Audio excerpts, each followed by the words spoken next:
What's the difference between intellectual and intelligent?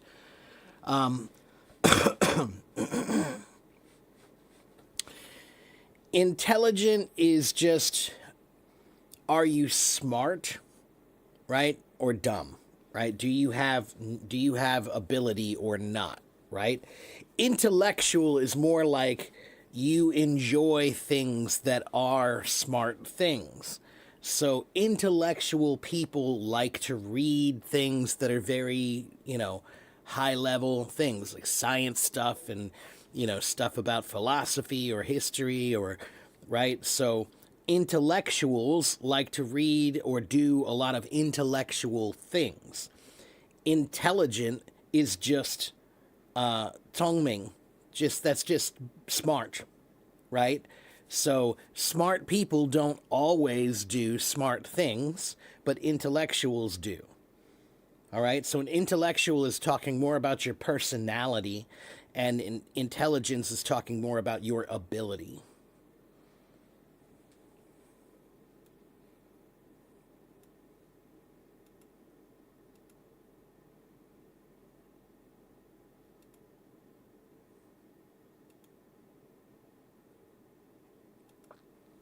What's the difference between electric, electronic, and electrical? Okay, that's a little harder to explain.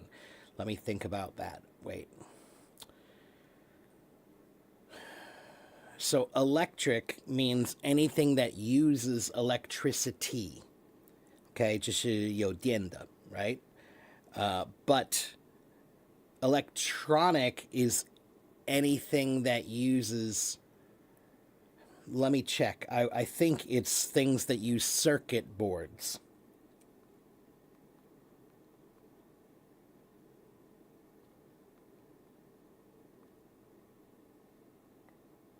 Yeah, right. So electronics are devices that have many little components in them, like microchips and transistors and that kind of thing, right?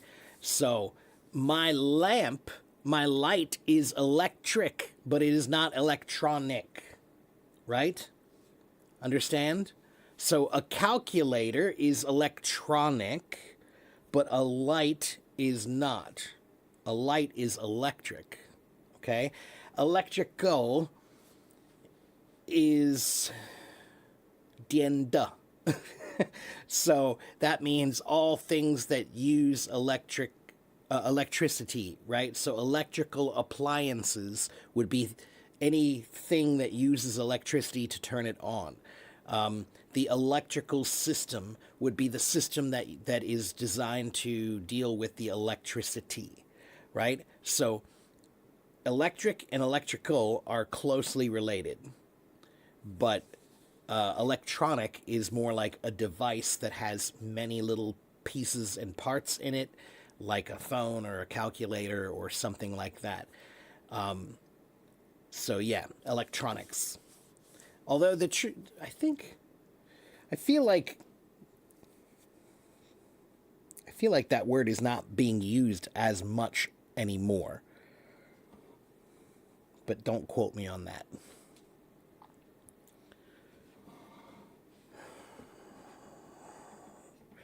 HM Akash, you want to prepare for the IELTS, but you can't talk to someone. Everybody has that problem, man. You need to go to my website and sign up on my website. It's free. And on my website, there are many IELTS study materials. Okay? There are many links there, tips about what to do. Okay? And then you need to get a good book and you need to study and you need to focus. If speaking is only one part of the exam, Akash, right? That's only one part of the exam. So that's not the only thing you should worry about. Okay?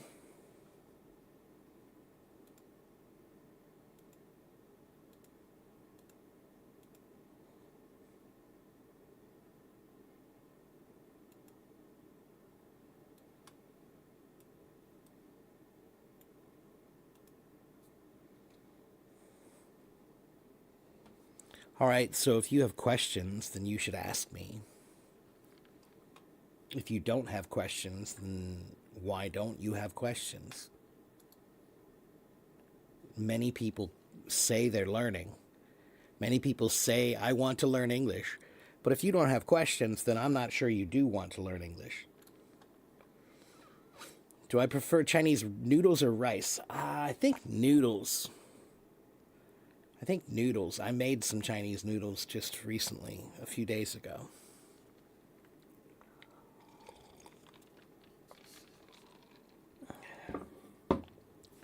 Hello, Sarah. What is the meaning of clock it? Where did you see that, Gwen?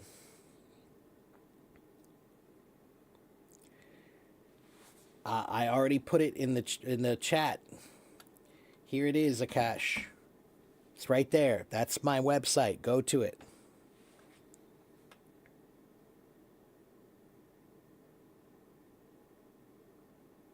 So where did you see this clock it, Gwen? It could mean a few different things, like clocking something could be how fast something is going. I clocked you at 60 miles an hour is maybe a police officer has a radar gun and he's checking your speed.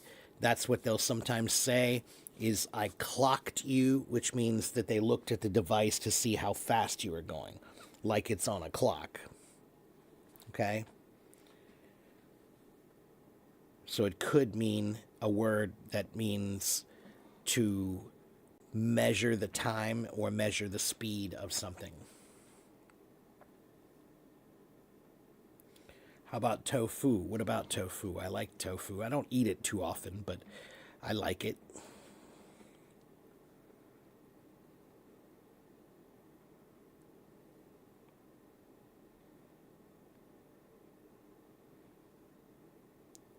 Hello, Luan from Brazil. Hello, Romana. Once the meaning of once in a blue moon, it means a blue moon is a moon that comes rarely, right? So let's see how often. I can't remember how often it is. I think it's every 3 months or something.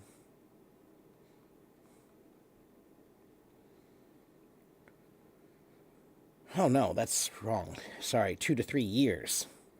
Okay, so a full moon happens regularly, right? We see full moons all the time.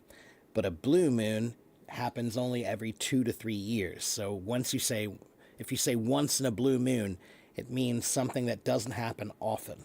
It's rare, a rare occurrence. Okay?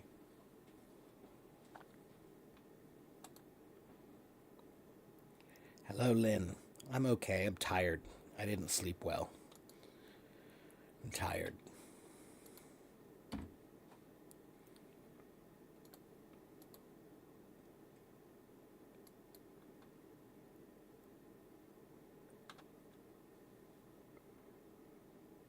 All right.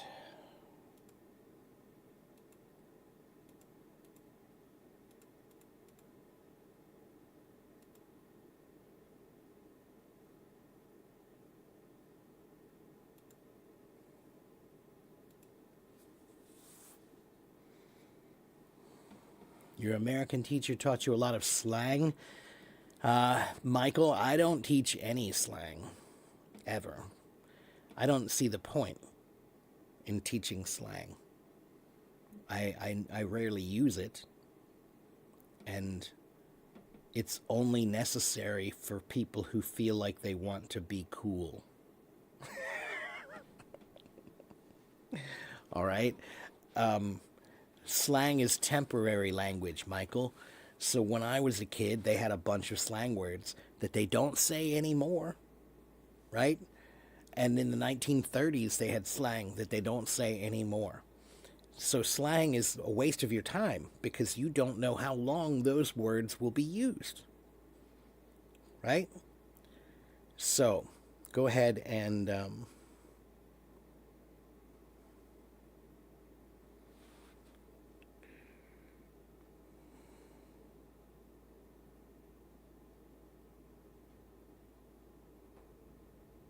wait a minute. Sorry, I'm getting a message.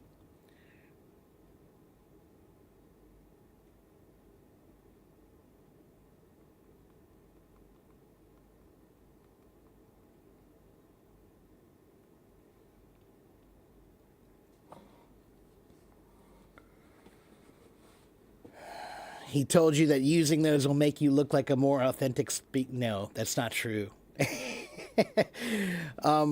No, it's not true. Everybody says that, but it's just not true.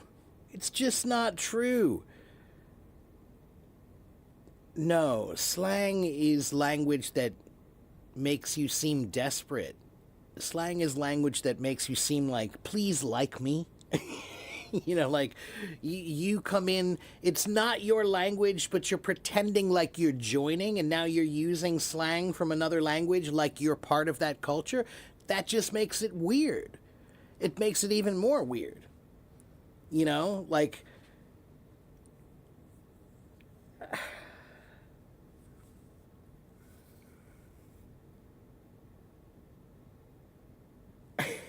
it just doesn't work. So don't worry about it. Don't worry about it. Just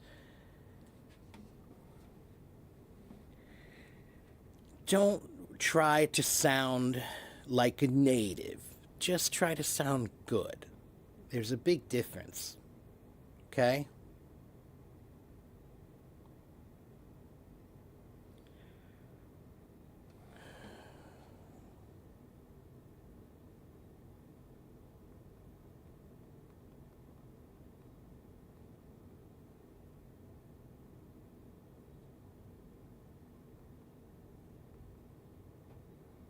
Ah.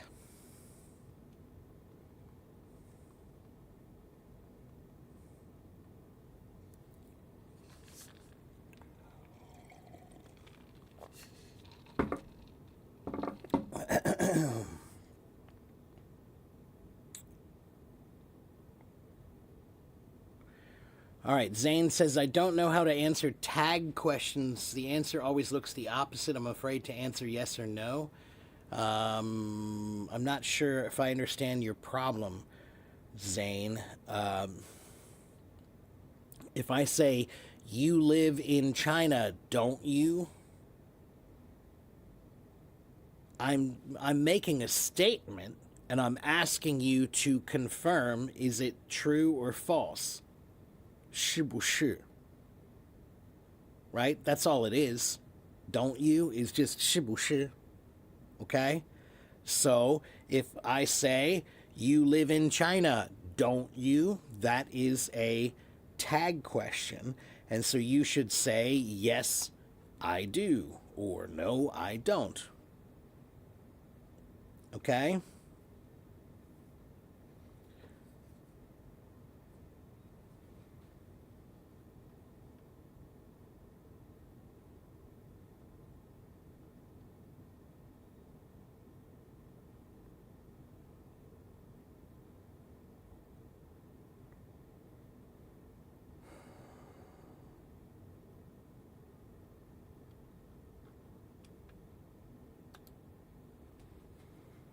Do I use the word seldom or just use rarely? That's a personal choice. There are some people who may say seldom, and there may be some people who say rarely, and then there are some people who use both.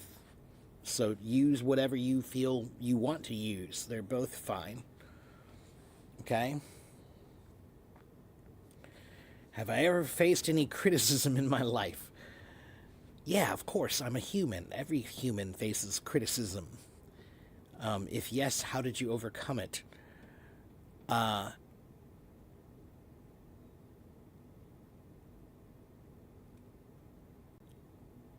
One thing that I have learned about criticism is even when it's not true, it can be valuable. So sometimes someone may criticize you. They might say something about you. He's to this. He's to that. He doesn't do this. He doesn't do that. I don't like him because whatever. And sometimes it might be true. And if it's true, then that's just something that you should think about. You should work on it. Consider it like this. Every time you go out into the world, you are a performer and everybody around you is the audience. And if the audience doesn't like what you're doing, then maybe you need to think about how you're performing. Right? Sometimes. Sometimes you need to just be you. But sometimes you do need to think about, this audience does not like what I am doing. Maybe I should think about what I am doing. All right? So, what I mean is, you have two choices. In one case, maybe they give some criticism that's true, and you should consider it because it is true. You've heard enough people say it that it's probably true, and you know it's true. But there also is another possibility that maybe their criticism is not true. Maybe it's not correct. Maybe their view of you is false. But even their false view of you can be beneficial to you. Because sometimes it helps to understand the way people who don't like you perceive you. It can benefit you as a person to understand why they don't like you. It doesn't mean you should change it necessarily. It doesn't mean you should try to adapt your behavior just because someone doesn't like you. So it's kind of a very tough situation. Sometimes in life, if people are criticizing you, you should listen. Sometimes in life, if people are criticizing you, you should listen, but that doesn't mean that they are right. Okay?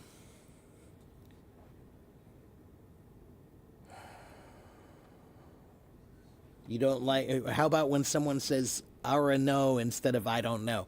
If someone says "I know," then you should say, "I'm sorry, do you speak English?"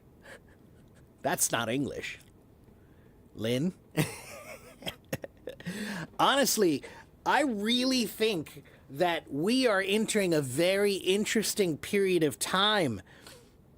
If you are living anywhere else in the world right now, I challenge you. I want you to have English that's better than most Americans. I want you to have English that's better than most Americans. And the reason why is because there are a lot of Americans who actually don't have good English. Their English is quite poor.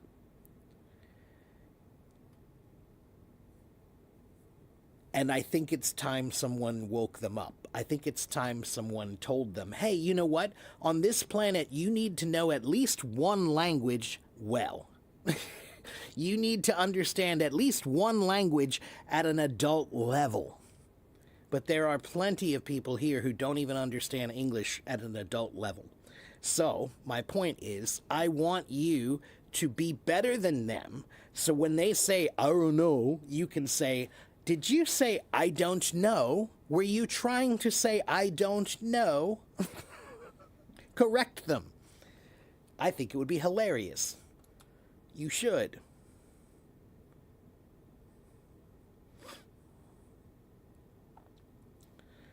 What's more popular in the U.S., McDonald's or KFC? I don't think either are particularly popular anymore, to be honest. I have not gone to McDonald's in years. It's not worth the money. It doesn't taste good, and it's definitely not worth the price. KFC, kind of same thing. Like, the last few times I've gone to KFC, it wasn't very good. And there are other places that have fried chicken that are better. So many people go to other places.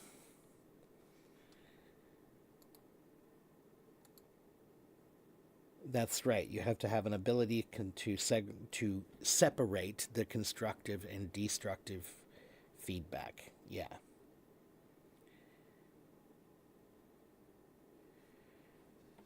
The second most common language in the U.S. is Spanish. Hello, hello.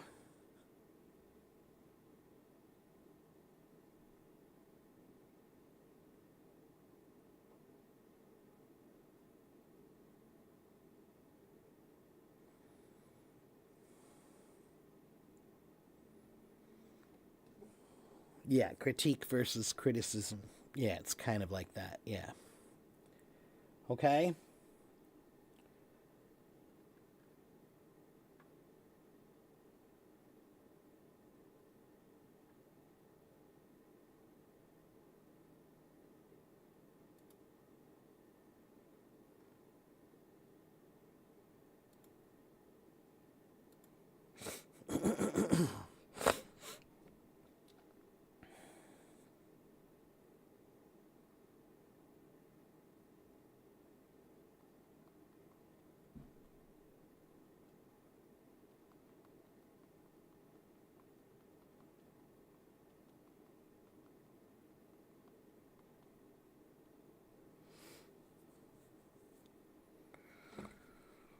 Why can't you understand the English of black people on the West Coast? So, Michael, in America, there are more than 30 different regional accents. And then on top of the regional accents, there are also cultural dialects too. So, the black dialect, also sometimes called Ebonics, is one dialect, okay? You can't understand it because you don't know it. It's very simple, okay? It is English, but it is a variety of English. Okay, if I go to China, it is the same. There are plenty of places I can go. Like, okay, I mean, it's not exactly the same, but I mean, China has more than one Chinese, right? You have Cantonese and you have Mandarin, right?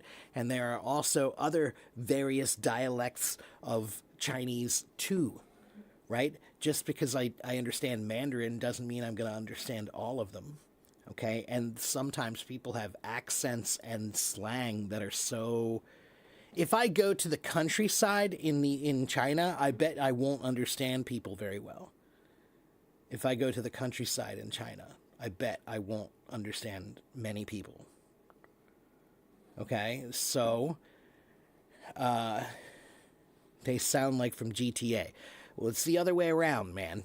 They made the game to sound like the people. It's not the people who sound like the game.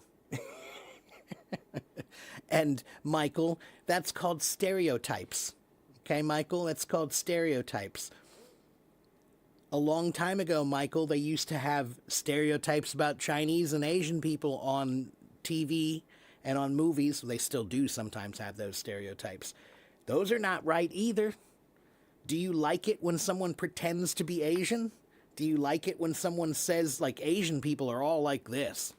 All Asians are like this. So,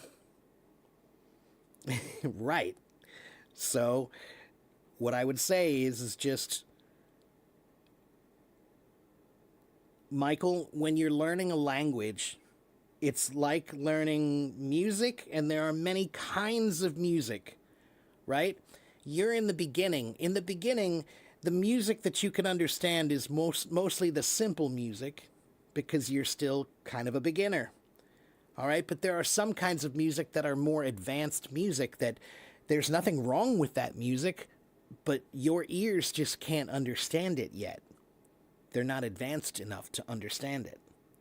So language is like that too. There are some kinds of dialect that because your language is so basic, you're still a beginner, it's going to be hard for you to understand all those advanced dialects. Okay?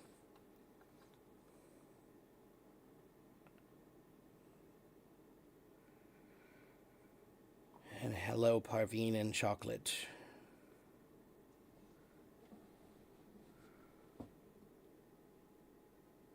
Thank you, English learner. I appreciate that. My accent is called the Mid Ohio accent. I'm from Ohio in the middle of the United States, and we have three accents here.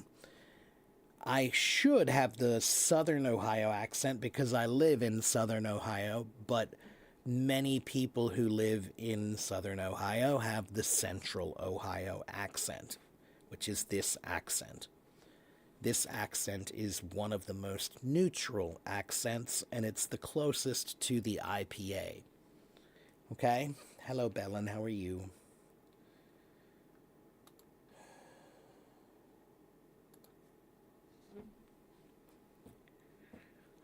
It's not the simplest, but it's the most neutral. It's the most neutral.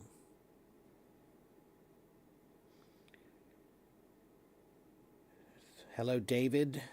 Good. I'm glad your pronunciation has improved a lot. Good. Let me see. Did I miss anybody over here? No. Okay, good. Dehevis, hello. How are you? Long time no see.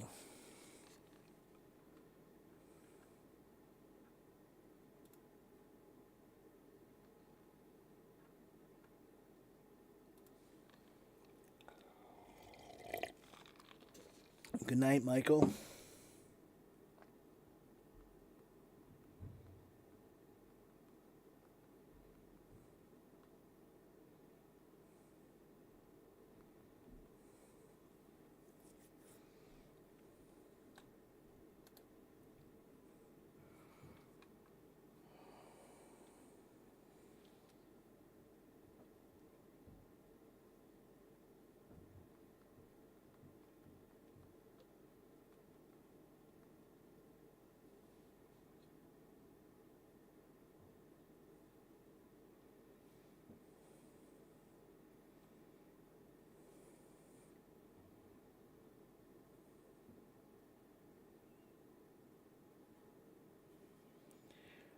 Okay, yeah, can I name the accent? Sure. It's called the Midland accent or the Mid Ohio accent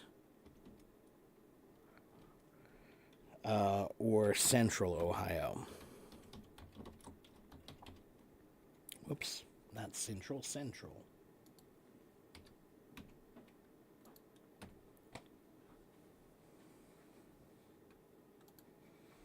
Is that a green screen? No, it's not a green screen.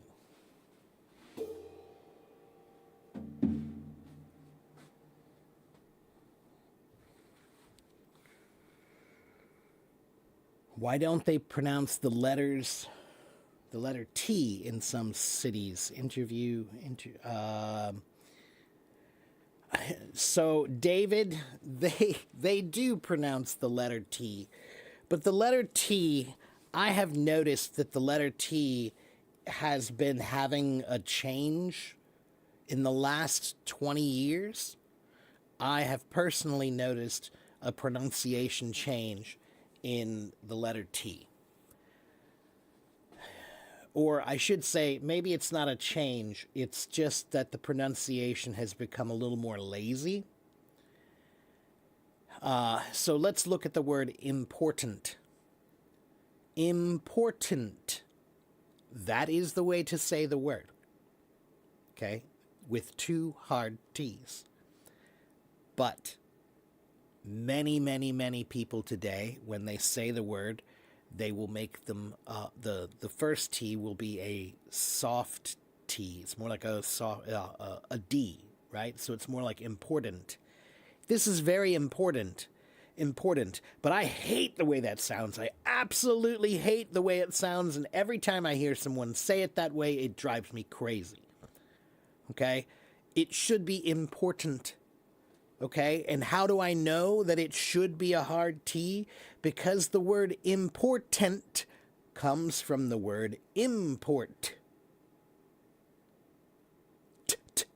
It's got to have a hard T. All right? So, in English, in American English, many words, when we speed them up, the hard T becomes a soft D. So better becomes better. Butter becomes butter, right? So it's still a T, but it's got a little bit less striking sound to it. Okay? Hello, Dana. What is the difference between sadness, grief, and sorrow? Chabadori Isid. Those are about almost the same. Okay? I think grief and sorrow are a little bit more formal and a little bit more specific. Sadness is a general term that means to be sad, right? To be filled with sadness. Grief is a feeling of loss, right? So maybe you're grieving the loss of your family member, right? To grieve the loss of your family member, okay? To have sorrow could be grieving, or it could be any other kind of loss. That could be love. That could be, heartbreak is to have sorrow. You could be filled with sorrow for, missing a family member or missing a friend, right? So, Dana, what I would say is most of the time those are pretty interchangeable, but grief and sorrow more formal. So I wouldn't use those for everything. Okay? I could say I'm filled with sadness because my dog died. I'm filled with grief because my dog died. I'm filled with sorrow because my dog died. Those would all be fine. Okay, those would all be fine. Do I have any experience doing interviews? Yeah. I've done plenty of interviews. Why? What's your question, Stid?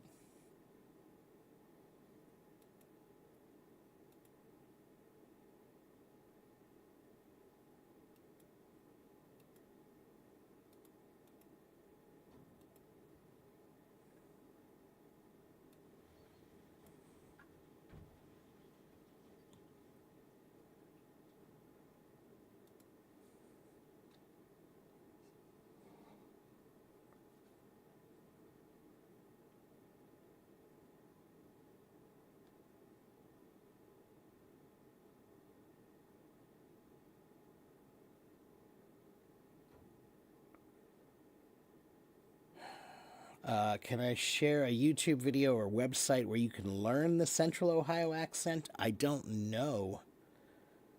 I would say here. I have a very clear Central Ohio accent, and I speak more slowly than most people. So this is probably the best bet for you to get this accent.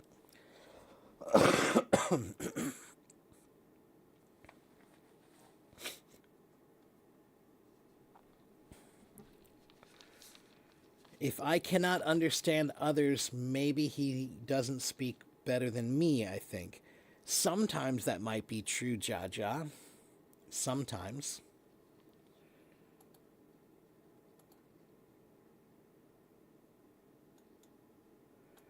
Yes, David. Yeah, I know. In Spanish, there are only 5 vowels. I know. Yeah, and it's harder for you guys. Yeah.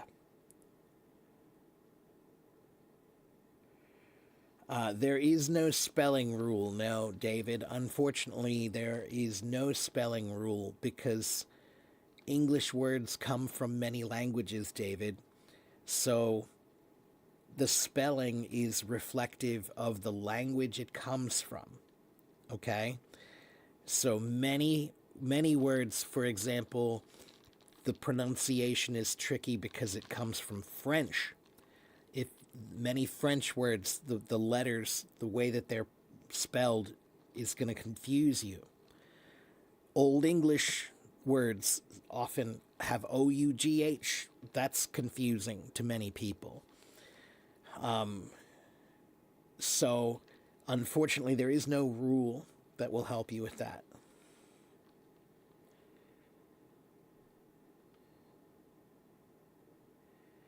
And Luan, I speak Chinese, and almost every tip that I give here, Luan, is about how to learn a language using the tips that I used for myself. Okay? So, if you come here regularly, you'll hear all my tips. Okay? You're welcome, Dana. Thank you, Shamsad.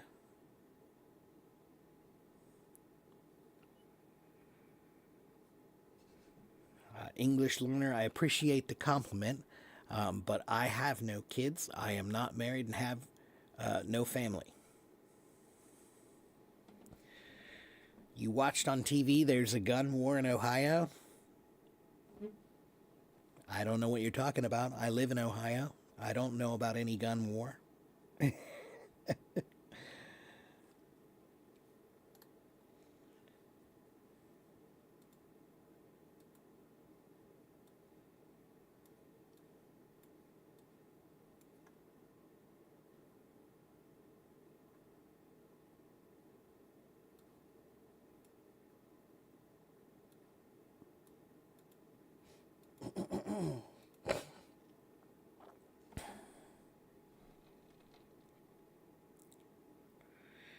Is it important to learn the IPA to master the sounds of any language?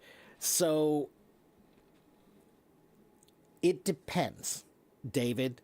I usually tell people no, I don't want you to learn the IPA. If you want to learn more than one language, if you're planning on learning many languages, then maybe the IPA could be valuable to you. I think the IPA is too much work. It's like, oh, I want to learn English, but before I learn English, I'm going to learn this other language. That's the IPA. And I think that's a lot of work. Now, it can be valuable if you're a linguist or if you're planning on studying many languages, then it could be valuable to you. But if you're not planning on studying many languages, then I will tell you that native speakers here don't know the IPA. Native speakers here don't know phonetic symbols. We learn by phonics, not phonetics. And almost all of the studies show that learning by phonics is better. Okay? Why am I single? Because life is life. C'est la vie. Can I explain am I? I'm too. I can try. Jesus. Am I is a question, right? Am I speaking too fast? Am I speaking too fast? Okay. Am I speaking too softly, right? I'm asking you a question. Am I, right? I'm too means I am too much of something. I'm too tired. I'm too hungry. I'm too sleepy. Okay? So I am too something. Okay? You tested your translation at C1. Well, maybe for writing. Maybe for writing, Jaja, but you got to remember there are many parts of language, right?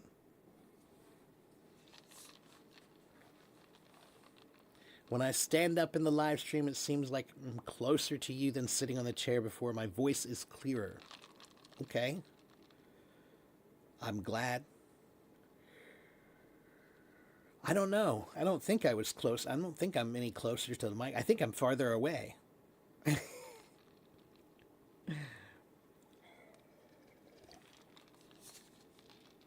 Nobody's making me stand. I prefer to stand. Because when I stand, I feel like I can move around and my mind is more free. When I'm sitting, I feel like I'm stuck in one place and I can't be so active. I can't be as energetic.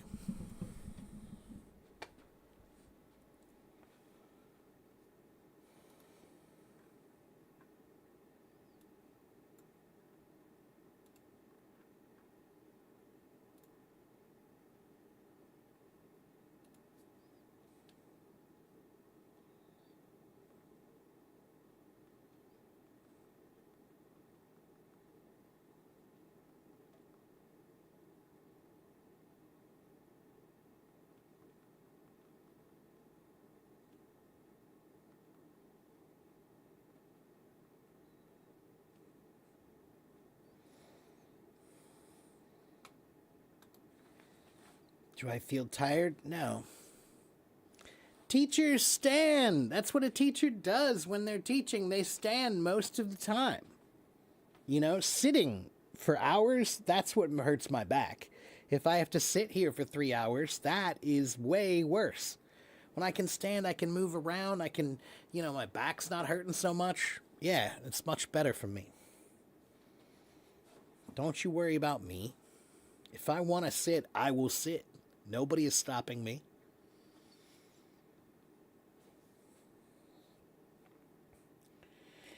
Yes, you are the one who has been closer to me, Bellin.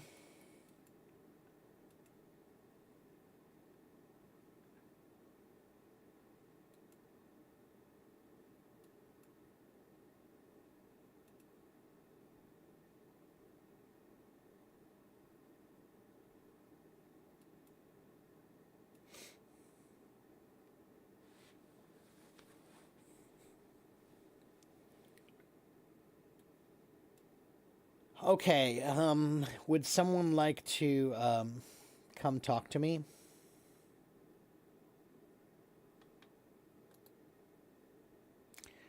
Let's see. Ronan has a question for me. Let's talk to Ronan and then we'll talk to Stid.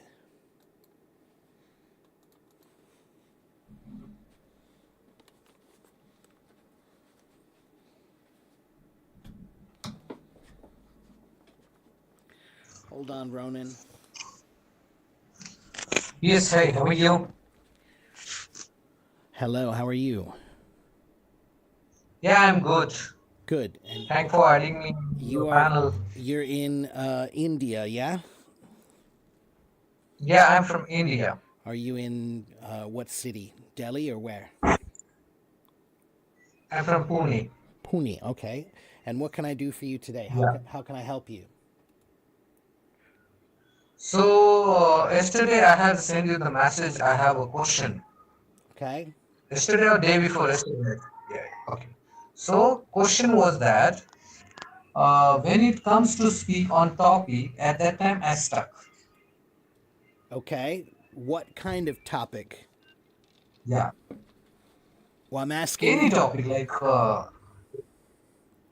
Okay. yes, yes. Suppose suppose you give me any topic for an example, tell me something about education, tell me something about social media, or tell me something about any other topics. Okay. At that time, I stuck. I could not able to frame my sentences properly. Okay.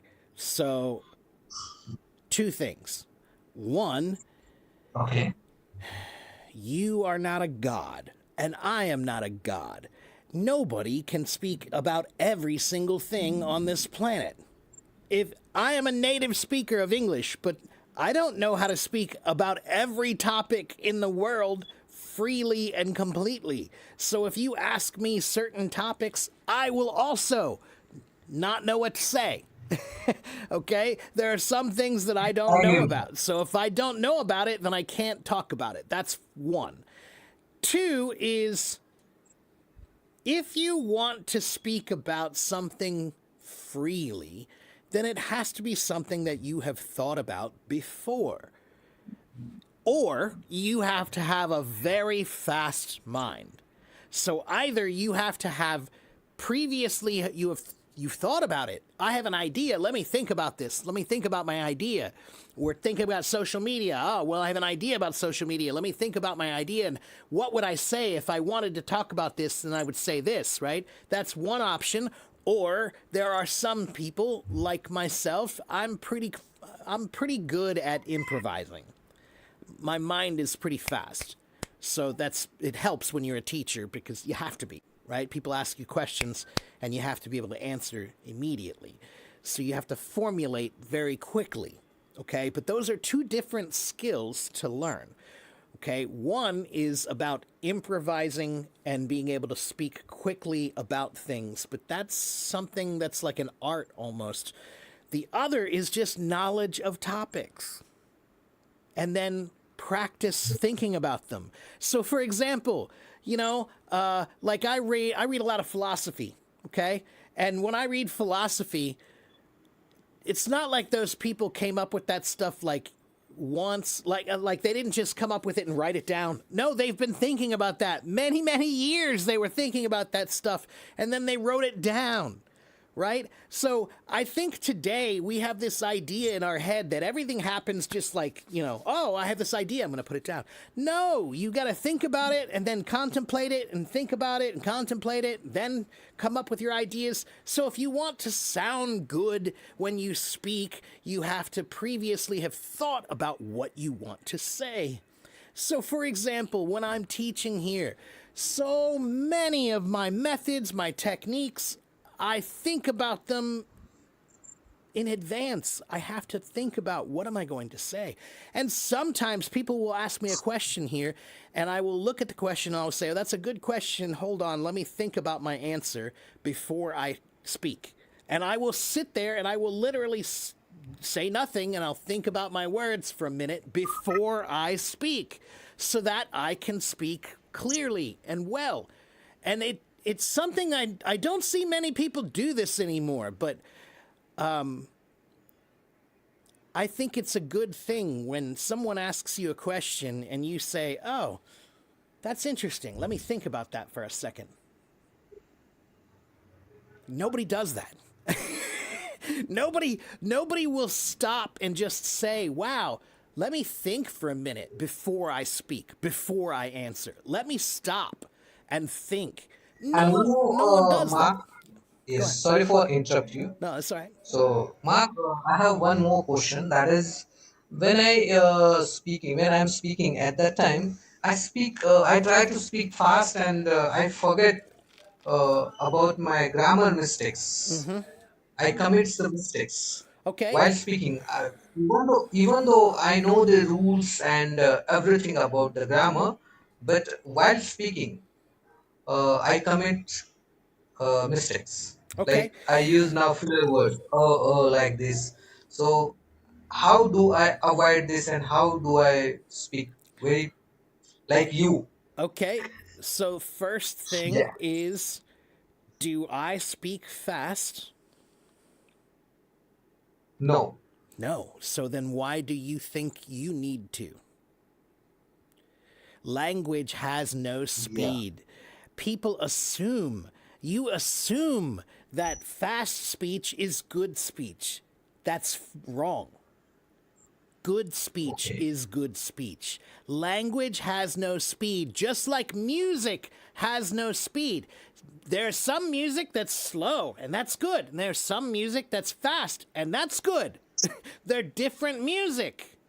So if my child is in the street and there's a car coming, am I going to speak slowly and softly? No. I'm going to yell, get out of the street. Come on, get, come on, go. Right? I'm going to yell fast. But if I'm speaking to my child when my child is getting ready to go to sleep, I'll speak softly and slowly like this. So language is just like music. There is no one speed.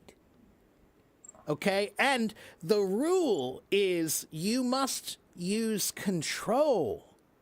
That's the rule. So the problem is, for example, this is what happens with, I'm a drummer, okay? I'm a drummer. I'm going to demonstrate this with drumming. One moment. Yeah, yesterday I saw. Yesterday I saw your live room. Okay. So, I'm a drummer. Let me see if I can move my Yeah. table so you can see this clearly. Yes. Okay.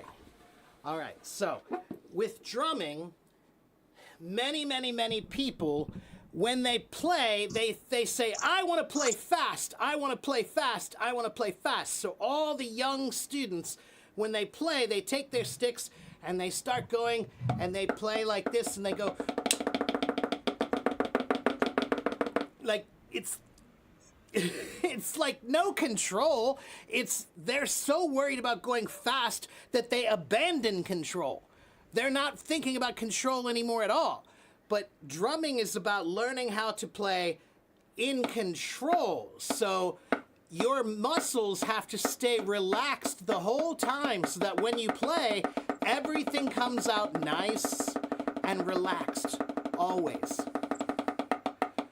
And that's about control. Now, if I start playing and I lose control, no, no, no, slow down, go back, go back. You lost control. If you lose control, you're going too fast for you. You can't do it that speed.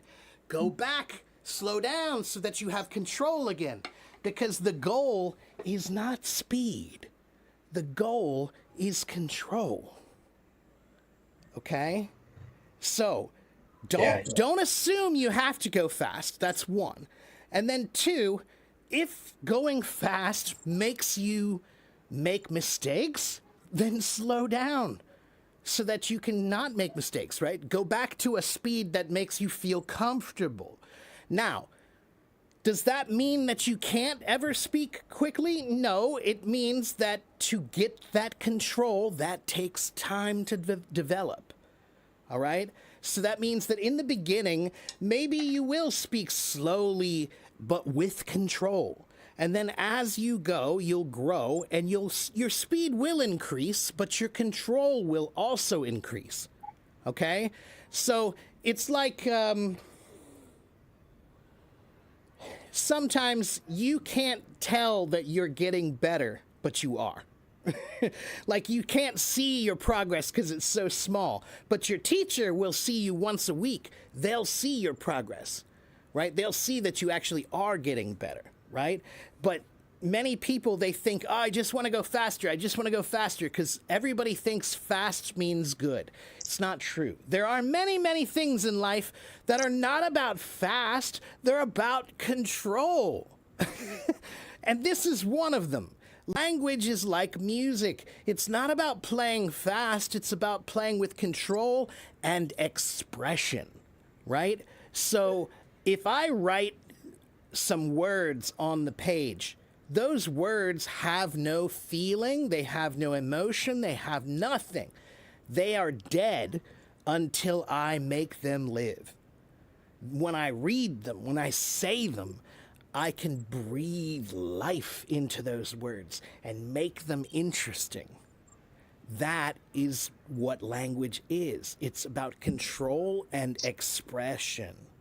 Okay, so it's not just about, I really want to talk fast, I really want to talk fast, I really want to talk fast. No, it's about making your words beautiful, not making them fast.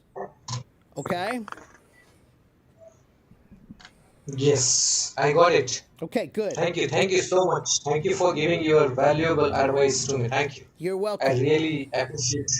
And Yeah, just thank you. keep working on it, and just remember that progress sometimes happens slowly and it's hard to see. Slowly. Yeah, it's hard to Yeah, it see. takes some time. Yeah, it's like sometimes you're walking a long distance in the desert and it feels like you're not getting anywhere because everything, it looks like it's so far away and it's so far behind you, I'm not going anywhere.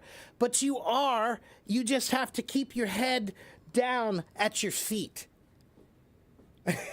Right? Just keep looking forward at your feet and know that you're moving forward. Because if you keep looking down there, it's like when you go on vacation and the kids are in the car and they're saying, "Are we there yet? Are we there yet? Are we there yet?" You know, the kids, they want to get to the destination already, but you got to wait. It's not there. It's progress takes time. So that's why, Yes. what do your parents tell you when you're saying, "Are you there yet?" They say, "Be quiet and look out the window. Enjoy what you're seeing." That's the same advice. They're saying, look down at your feet. They're saying, focus on what you're doing right now, and progress is happening. Progress is happening all the time if you just keep looking at your feet. Sometimes you just can't recognize your progress. Okay? That's why it's good to have a teacher, because a teacher will recognize your progress, even when you don't. Okay? Okay. All right, Ronan. Well, it's good to talk to you, my friend, and come back and see me again sometime, okay? Yeah, surely, surely, surely. Every day I join to your panel. Yesterday also I saw your panel, but you were playing drum. Yeah, yeah. Sometimes I like to play drums for fun, for music. You know, Yeah, yeah, yeah, yeah. every Okay. every Yeah, no i problem. every idea that I have about language learning comes from my background in music. So all of my ideas about learning language are just the same things that I do in music, but they work You are really really well. amazing and you're really excellent. Thank You're a you. very wise teacher. That word scares me because I'm not. My father, if he heard anybody tell that, if my father heard you say he's so wise, my father would laugh so hard. So, Okay. all right, take care, my friend. I'll see you next time, okay? Take care. Take care. Bye bye. Yeah, see you next time. Thank you. Yeah, bye.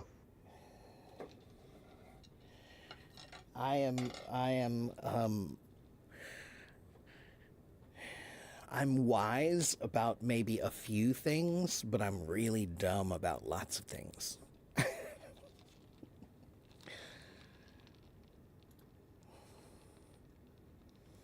Okay, let me go back and make sure I didn't miss any comments.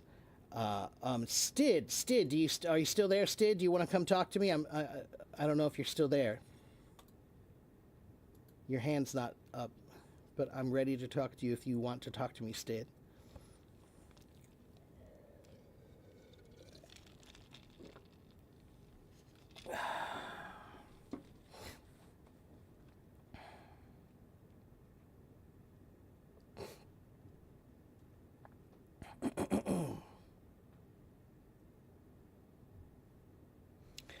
The problem is that when people speak in the street, some people speak very fast. I know, David. Yeah, but that's not. That's. How do I say this, David?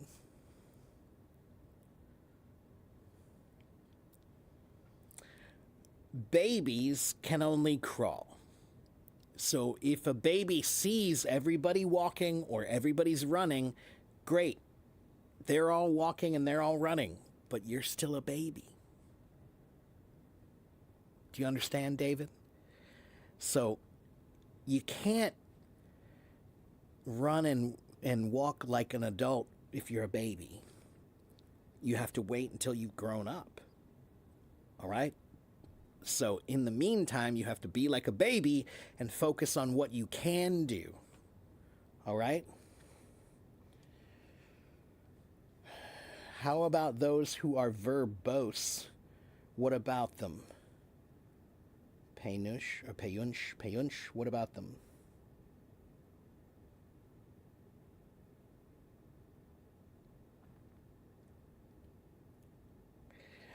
Guys, I have been teaching for a long time. That's it.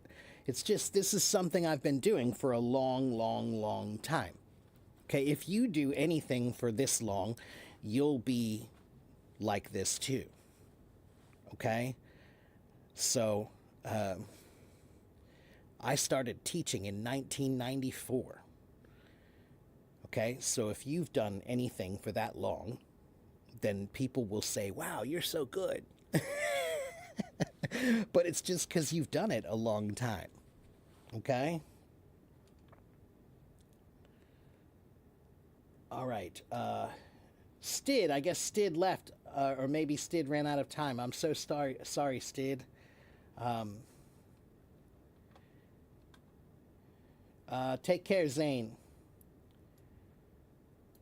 Okay, let's see. Let's talk to Lynn first.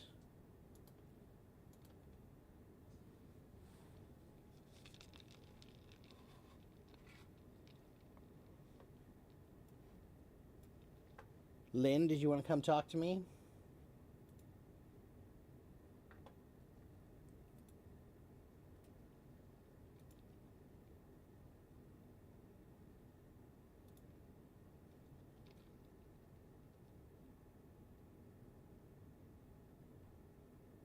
No, Lynn? Okay.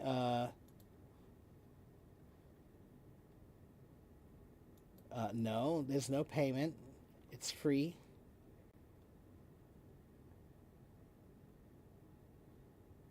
Let's talk to Jaja. Jaja, do you want to come talk to me?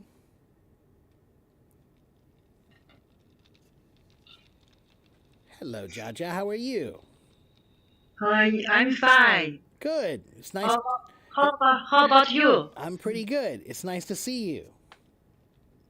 Nice to see you. Nice to see you. It's pretty late there now. What time is it? It's 11:40. It's almost midnight. Yeah. I can't understand what you It's say. I'm okay. sorry. It's okay. Maybe I'm nervous. No, no, no. I'm nervous. You're okay. You're okay. Don't worry. It's almost midnight, right? Midnight, late, 12 o'clock. Yeah, yeah, yeah. 对. Yeah. Yeah, it's very late. I have I have two questions. Okay. You told us when we speak English, we must think English first. Mm-hmm. Mm, But every day I go to a supermarket, I can thinking use English. I will go to supermarket, but I think it's very simple.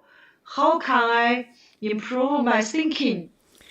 Okay, well, the supermarket is that's just one place, right? So now you have to do this same idea everywhere. Okay, Jaja, the world is your classroom when you're thinking. The world is your classroom. All right? So every day when I want to learn Chinese, I look around and I say, 这个东西中文叫什么? You know, 这个说什么? I don't know, right? 这个是什么? Right? I'll just write it down. I don't know. What's that called? What's that called? And if I don't know, that's my homework. All right? So this is one thing that maybe you are not doing the homework. Sometimes if you see something and you don't know what it is, you need to write that down. So you need a notebook. You need a notebook so you Yeah. can make notes for homework, things you can study. Okay? And then you can go to the market and you can have your notes for the market. Right? What is this called? Oh, 香蕉. This is banana. Oh, what is that called? Oh, galitzai. This cabbage. Right? Write it Yeah. down. Okay? And then you Write can, it. yeah, and you can do this with everything. What about going to the bank or going to the post office? Or these are things like maybe you go to the store, but also talking to your friend. Maybe you make a list about conversations, things you can talk about, topics. Oh no, we lost Jaja. Maybe it was her time limit. So make a list of topics.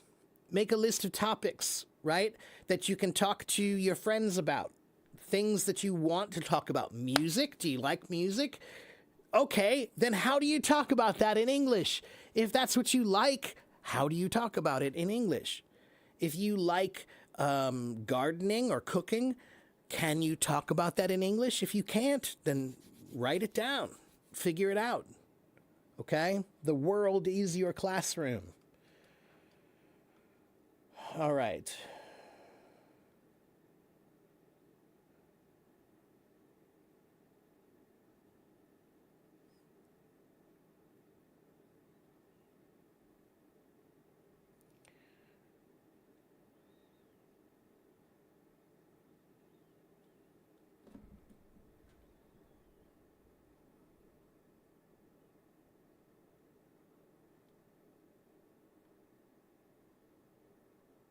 It's all about being consistent. That's right, Lilia. That's why thinking is the best way to be consistent because you think all the time. You have to think all the time. So if you just change the language you think in, now you can practice all the time. So you make a mistake because you think you can only practice when you speak or when you write or when you listen or when you read. But you can practice anytime when you're thinking. Just think in English. Okay? So being consistent is a lot easier if you think in the language. Write a list of the vocabulary used in the supermarket. Right. Yeah. Like I said, get yourself a notebook and make yourself notes. Because this is another reason I love this method, because when you learn a language, sometimes learning a language can be very boring because it doesn't feel like they're teaching you about your life. They're teaching you words in a book, but those words might not be useful to you, right? So if I never play golf, if I never ever play golf, then why do I need to know that word? It's just an example. So, but on the other hand, there might be many words that are in my world, my life. I need to know these words. Everybody's different, right? So that's why this method is good, because with this method, you develop a personal sense of vocabulary, a personal sense of definitions, what you need, not just what everybody needs. What do you need? Okay? This book, this English book, the vocabulary in it is for anybody. But everybody is different, and everybody has different needs. So that's why you need to make your own vocabulary list of the things in your life. Okay? Does it mean you need to carry the notebook always with you? Well, Ravi, here's what I will tell you, Ravi. It would help if you did. Okay? We live in a digital world now, right? We live in a digital world. So you could do this all on your phone with your fingers. However, Ravi, all of the studies about learning, they still show that writing with a pencil or pen is far more connected to your brain than typing with your fingers. So when you write things down in a notebook, it connects in your brain far more deeply than when you type something with your fingers or thumbs. Okay? So if you carry a notebook around with you, it will be good for you. All right? And I want to show you something. Wait.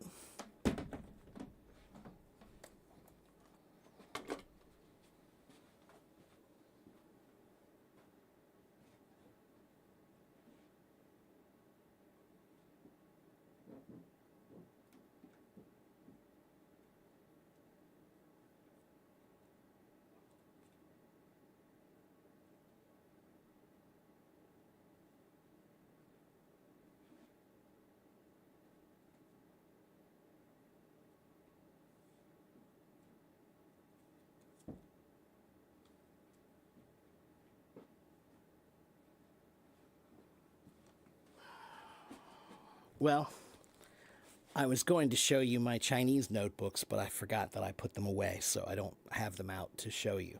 But I have notebooks. I have 4 or 5 notebooks, I think 5 notebooks, and they all have vocabulary or words or phrases or sentences that I wanted to learn in Chinese. All right? Because I wanted to choose my vocabulary. When you choose the words, they mean something to you. If it means something to you, then it's more likely you will learn it. When they choose the words for you and just say, hey, here's some words, learn them, you don't care about those words, so you're not as interested. Understand? So if you make your own vocabulary list, the fact that you are interested in those words means that you will learn them. Okay?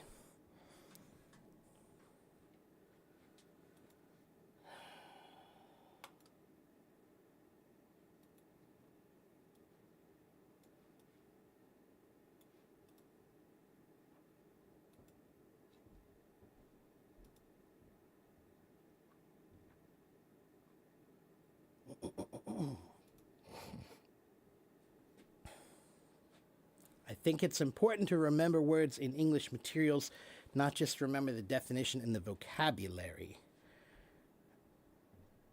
I don't understand your meaning.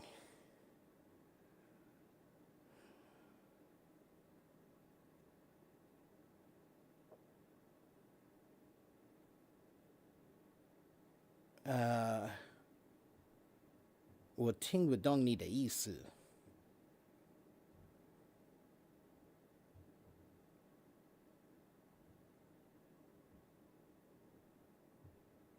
And hello. Did I forget somebody? I did. All right. Daisy wants to come talk to me. Let's talk to Daisy.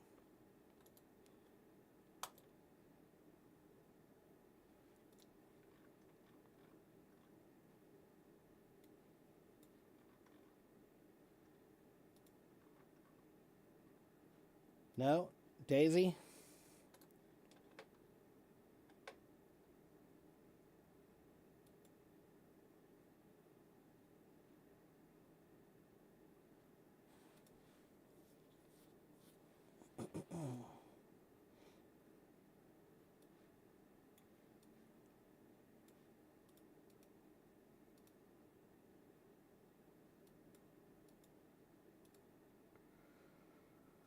If you have a question, you should ask me.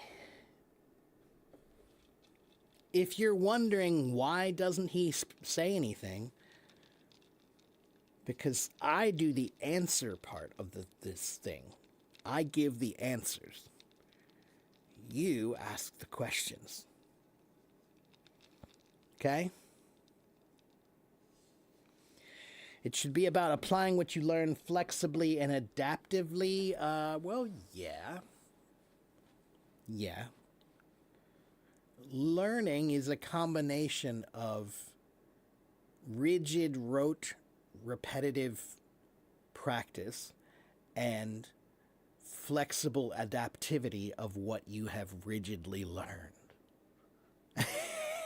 So this is the process of learning. Is first you learn in a rigid, repetitious, boring kind of a torturous way, right? You learn just the fundamental way to do it first. Then you learn how to use it flexibly, and you learn how to adapt, and you learn how to modify it and change it and play with it. Right? But before you can play with it, you have to learn it in this rigid kind of way. All right?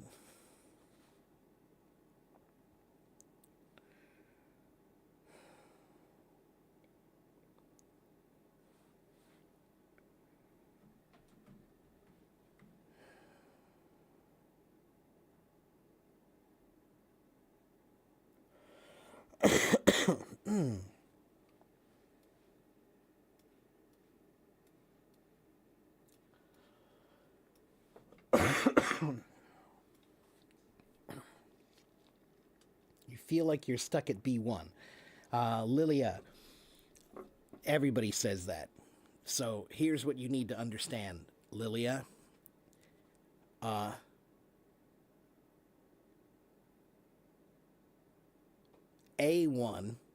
A1 is like a small neighborhood. Okay, it's a tiny little neighborhood. So it's easy to learn that neighborhood because it's so small. Oh, I know that house, I know that house, I know that house, I know that neighbor, I know all my neighbors and all the houses in my neighborhood. Ah, that was easy. That's A1. Okay? A2 is also a pretty small neighborhood. It's a little bit bigger, but not too much bigger. Okay, so it's a small neighborhood. Hello, Daisy. Hello. Hi, teacher Mark. How are you?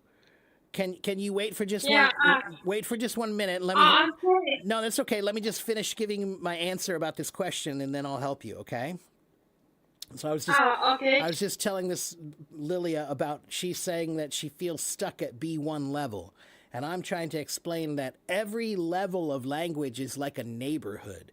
And some neighborhoods are small, and because they're small, you can learn them quickly and easily, and it's no problem. But B1 and B2, those are the biggest neighborhoods in language, right? So learning B1 and B2, that's like learning Tokyo. Tokyo is a huge city. That's like I can learn my neighborhood in a week because it's small. It's so small, right? But Tokyo, if I move to Tokyo, that will take me a long time to learn Tokyo because it's so big. That's like B1 and B2. B1 and B2 are just big neighborhoods, so they take a little time to learn. That's all. Okay? So, Daisy, you're in Uzbekistan? Yes, I'm from Uzbekistan. Okay, wonderful. And what can I do for you today? I wanna be fluent when I am speaking in English, but I don't know. I'm trying, but I couldn't. So, what should I do? What should I do to be fluent? And how can I say? Okay. Yeah, that's my question. So I hear this question a lot, and here I'm going to have to. You asked me a question, but now I have to ask you a question. What does fluent really mean? Fluent, uh, deliver my opinion. Right. Yeah. So the thing is everybody wants to be fluent, but nobody knows what it means because if you can't define it, then how can you get there? You know what I mean? Right? If I can't tell you what it means, then how can I achieve it? Right? So when I say I want to be fluent, does that mean I need to know 10,221 words or 10,222 words? And does my grammar need to be perfect to be fluent, or can my grammar be a little bit off? And what about accent? Does accent have anything to do with fluency or not? Right? So the word fluent, if you look it up in the dictionary, the definition says something like able to speak freely and easily about things. But no one can speak freely and easily about everything. I cannot speak freely and easily about astrophysics. I cannot speak freely and easily about microbiology. I don't know those things, so I can't speak freely and easily about them, right? So that definition is a weird definition. It's a bad definition. What do people really mean when they say I want to be fluent? What they really mean is I want to be comfortable. I want to be relaxed. I want to feel like I can just freely say what I want without getting nervous, right? So what you really want is comfortability, okay? So how do you become comfortable doing something? How can you become comfortable? What can I say? Well, let me ask you a question, Daisy. Can you ride a bike? Yes, I can. Okay. And when you ride a bike now, you're comfortable, right? Yes, because I have experienced it, or I know how to bike. Yeah, you practiced before when you were younger. You practiced. Yeah, I have practiced it a lot. Yeah. Yeah, and maybe you fell down a few times, but you got back up and you learned, right? But the point is, to become comfortable riding a bike, you had to be uncomfortable first. That's learning. That's all learning, okay? All learning is like that, all right? There's a famous poet from Persia, from Iran. His name is Rumi. In Persian, they call him Molana. And he said a quote that I really love. He said, all of your anxiety comes from seeking harmony. Seek disharmony, and you will find peace. So harmony means like, oh, everything's beautiful. Everything's wonderful, harmony, right? Disharmony means, ooh, no, not good. That's, that does not sound good. That's disharmonious, right? So the point is like this. If you see a mountain and you're walking on a trail and you see a mountain, okay? And there's a cave, there's a tunnel through the mountain.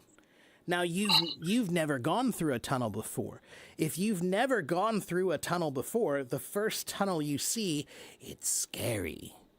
It gives you anxiety, like, oh no, this dark hole in the mountain, where does that go, right? You feel like, I don't know if I can do this. I'm worried, right? But you go into the darkness, and as you get in there, it's scary, oh no. But then way down there, you see that little bit of light way down at the end of the tunnel. And you keep walking, and the light gets bigger, and you keep walking, and the light gets bigger. Then you get out on the other side of the tunnel. And when you're out on the other side, you say, oh, well, that wasn't that bad. Right? I did it. I went through the tunnel. I'm through. And then the next time you see a tunnel, are you still nervous like the first time? No. The second time you see it, you're like, oh, I did this once before. I can do it again. Right? So the process of learning is a dark tunnel. And yeah, it's scary. You got to go through it, though. You can't go around it. You can't go over it. You got to go through it. All right? So a lot of people in life, we feel like when you feel anxiety, when you feel nervous, you walk away from that. You go, oh, I don't want to be nervous. I don't want to be. So you go away from that. But no, when you're nervous, you walk towards that. Walk towards it when you're nervous, because that's how you'll get through it. Okay? So that's it. Thank really. you. You just have to relax Yeah. and do it more, and remember to try to make the language live in your mind. All right? Language begins with thinking. So before we say anything, we think it, right? So then my question is, doesn't that mean that you can think in any language? So No, what I don't. if I tell you, if you go to the moon, what language will you think in on the moon? In my language, of course. Okay, but you could think in any language, couldn't you? Because it's the moon. What are the rules there? There's no rules there. Is there any language on the moon? There's no one language on the moon. There is no language. So that means that anybody who goes to the moon, you can use any language you want in your mind. There's no rule there, right? So I live in the United States, but I can practice Chinese every day, anytime I want. All I have to do is just think in Chinese every day. So when I make breakfast, I make breakfast. I just think about it in Chinese. And when I go to the store, I go to the store just like I normally do. But when I go to the store, I'm thinking about it in Chinese. Sometimes I go to the store and I'm thinking in Chinese and I'm doing my shopping, and somebody will ask me a question. They'll say, "Hey, do you know what time it is?" And I will reply to them in Chinese because my mind is still in Chinese. And they'll say, "What? What did you just say?" Because they're confused. Why is he speaking another language? Because my mind is still thinking in Chinese, right? So I let the language live up here. Okay? It doesn't have to live here. It has to live here. All right? That's the most important part about language, is making it live in your mind. All right? And that's where you get confidence. Because if you can think about it here, you can get it ready. You can prepare your thoughts. You can prepare your words. Then when somebody wants to speak to you, you're ready. Okay? Okay, thank you. So you Teacher Mark. sound fine, Daisy. You sound good. You just need to keep working on it, and every day try to make learning should be part of your lifestyle when you're an adult. Okay? When you're a child, we go to school. School is there to help us learn. When you're an adult, there is no school anymore. Life is school. You must make learning part of your life. If you want to continue to learn, then you must make it part of your life. And the best thing is, language can happen anywhere, anytime. And you don't need another person. You just need you. Okay? Communication is nice. It's nice to talk with people. But you can start with talking with yourself. Okay? Thank you for your advice. You're welcome, Daisy. Have a good day. All right, take care. I'll see you next time. Thank you.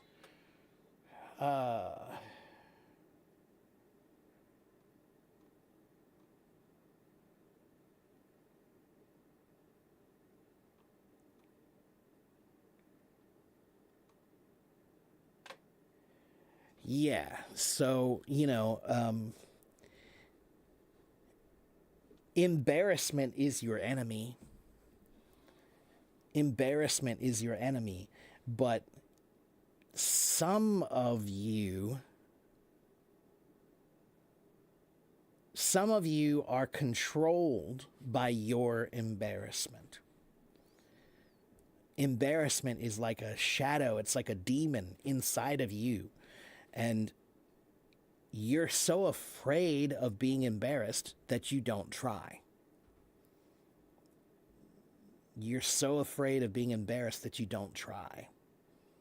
So really, embarrassment is your enemy. And embarrassment is the thing that's stopping you. Okay? Don't let embarrassment be the reason why you fail. Okay? That's sad.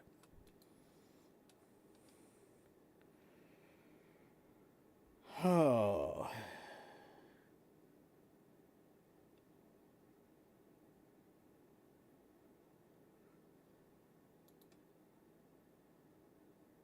All right.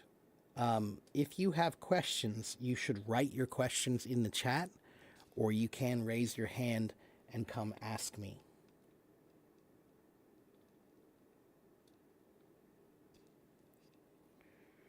Thank you. Thank you, Olga. But again, guys, I'm glad you guys appreciate it, but my job is much easier when you ask questions. I can tell you things if you give me something. If you don't give me something, then I can't give anything back. All right?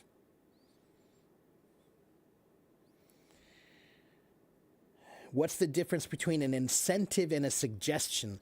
Suggestion is just something that you recommend. I suggest you do this. I suggest you do that. You should. It would be great. Okay? Incentivize means you do something that makes them want to do that. Right? So, for example,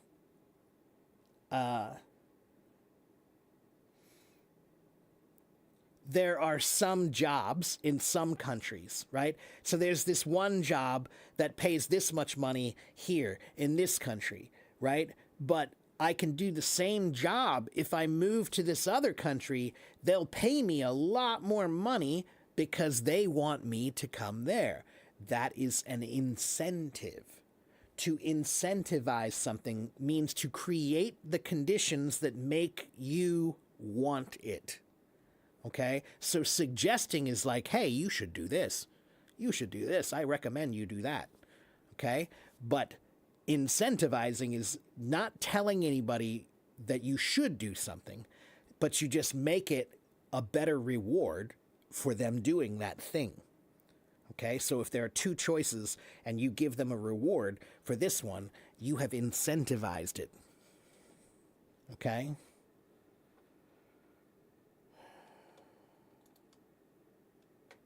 You just realized that having a conversation is like playing volleyball. Well, yeah. It's a sport kind of a thing where you're playing back and forth. I think, Mohammed, it's better to think about it more like music.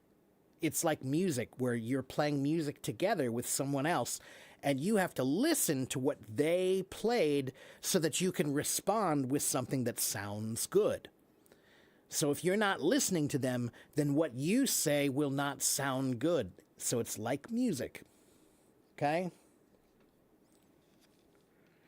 Marco, I live stream on here and on YouTube at the same time. This is on YouTube right now. Okay, but that's all I do, is these. Okay?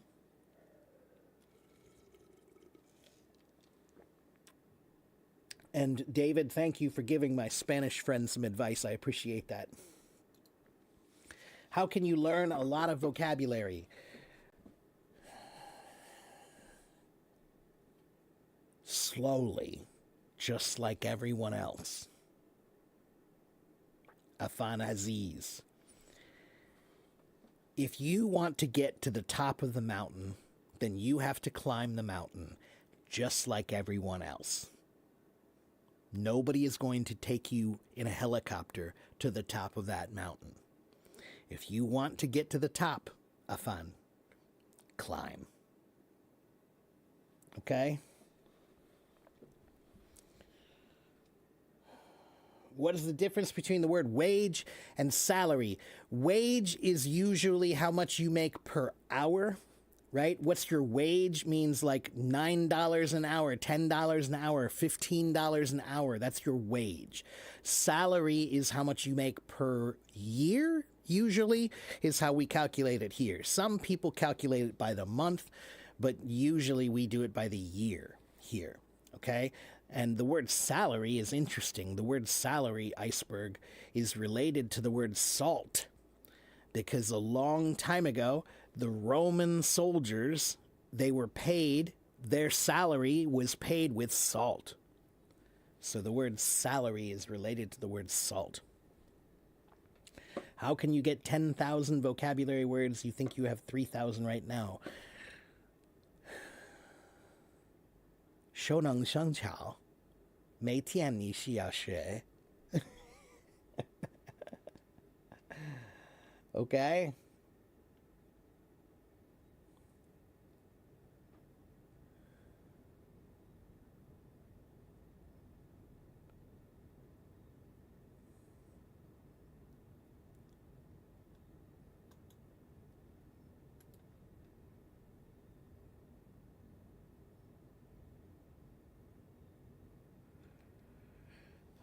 Savannah, say the sentence according to the grammar of Chinese. What should you do? So, Savannah, sometimes when I think in Chinese, my grammar maybe is wrong, but that's okay. Same thing for you. If you are thinking in English, if you are using the wrong grammar, okay, fine. You'll figure that out later. Okay? You can't always solve every problem all at once. So, don't try to solve every problem. For now, just try to think in English. And if your grammar is a little wrong, you'll learn that later. We'll fix that later. Okay? So the first thing is just try to use it in your mind. Then later, we'll make it work better. Okay? How can you train yourself to think quickly and articulate your ideas in discussions? There is no way, man.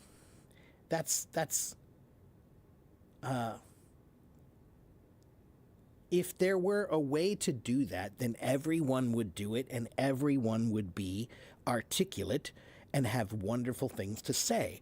But everyone is not articulate. All right?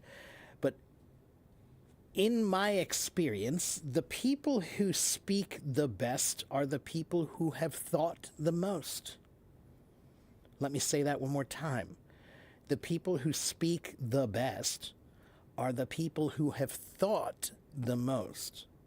They have thought about what they're saying before they say it. So they are prepared to speak. Okay? So you think they're thinking quickly because they sound so good. But they're not thinking quickly. They have been thinking already for a long time. So they're just ready for it. They're prepared. Okay?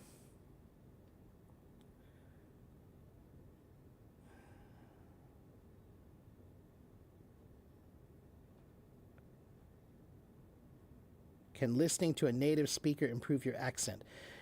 It can, but there are 330 native speakers in America, or 330 million, right? 330 million people here. Do they all speak well? No. Look, I just proved that. I just spoke poorly.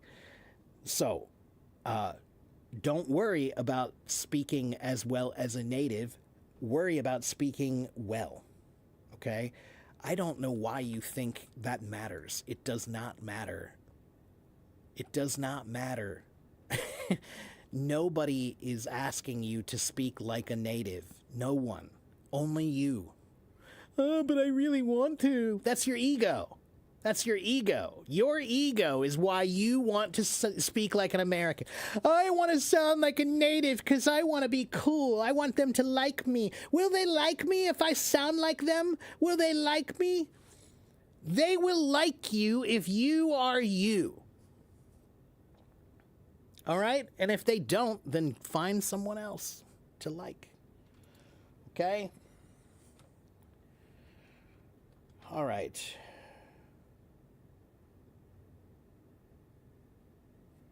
How to stay concise. Muhammad, you have to practice.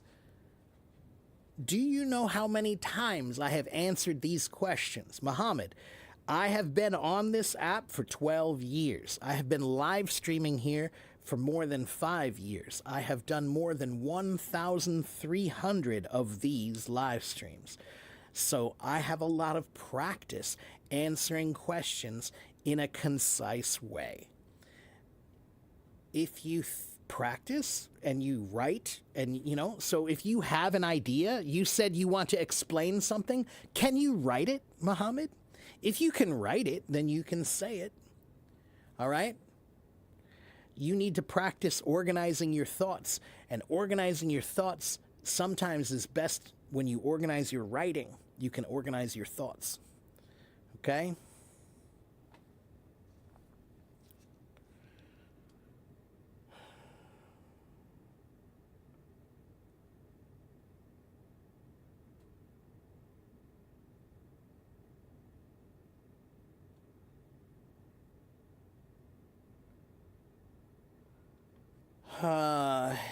Jenny Chris says, you're Brazilian, you read and write very well in English, but you still can't converse fluently, only at the basics. Can you give you some advice? Yeah, so my advice, again, is because why do so many people have trouble speaking English?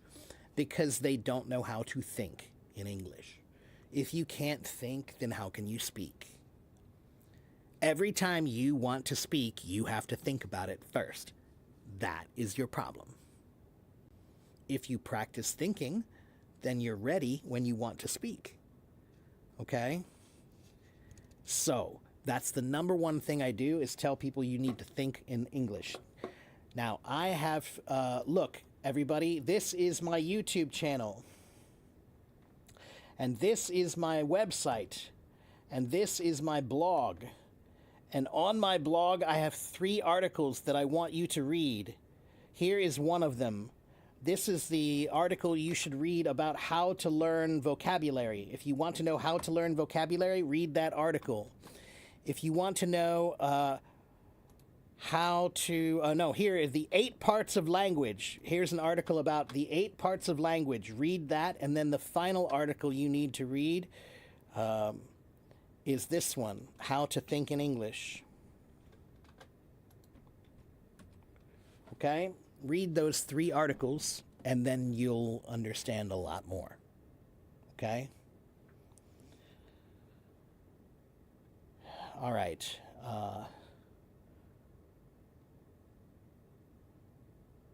Should you practice shadowing? Ryan, you should practice shadowing, but you should shadow only good people. I have an article for that too. Wait.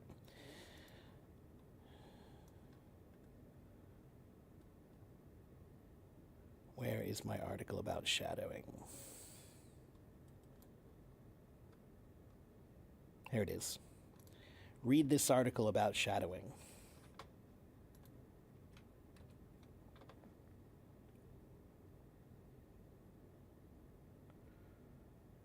All right, and the UK accent? Well, I don't have a UK accent. Kay Hassan, if you have a question, maybe you can come on stage. After I finish answering these questions, then yes, but you have to have a question first. You are a little scared these days. Yeah, me too, Marco. You'd like to ask me the difference between a clue, a tip, and a hint. Okay, cool. I love this question because those are fun words to learn. So let's start with the word hint. Wait a minute.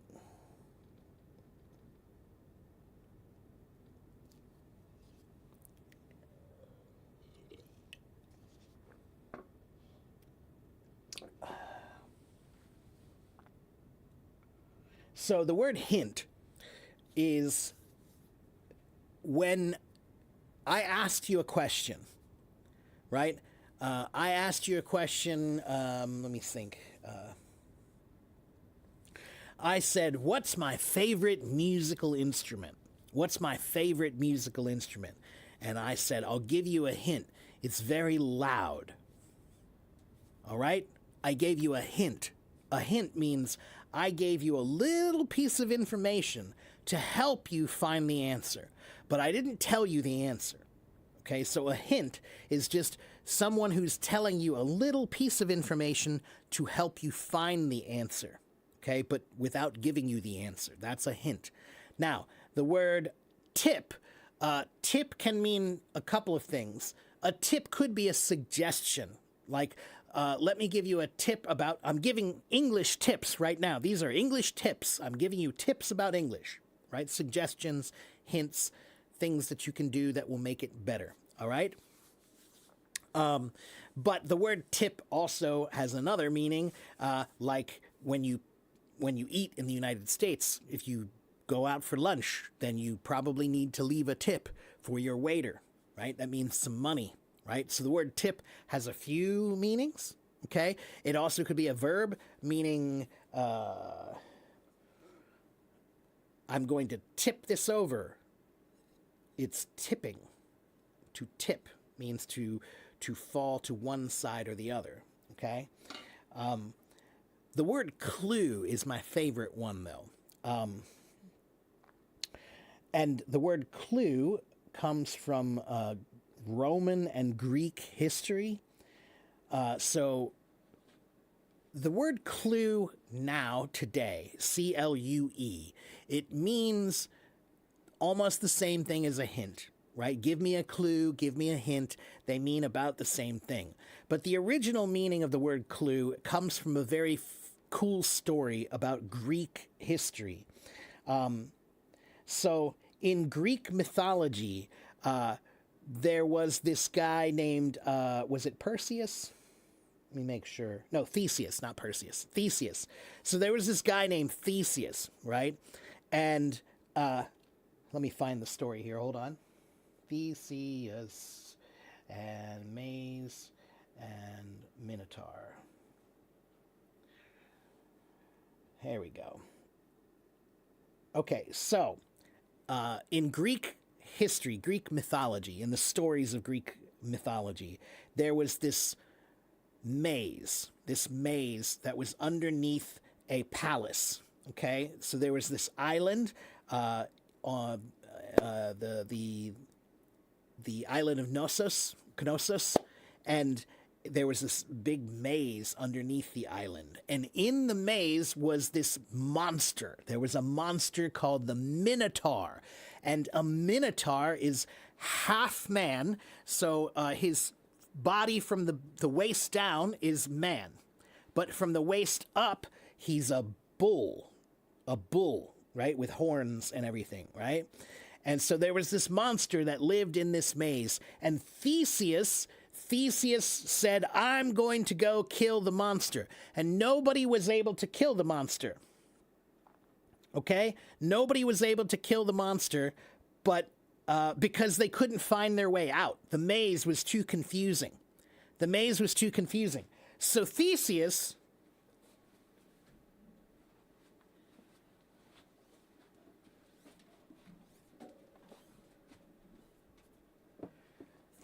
was very smart, and he decided, I'm going to get something called a clue, which was spelled C-L-E-W.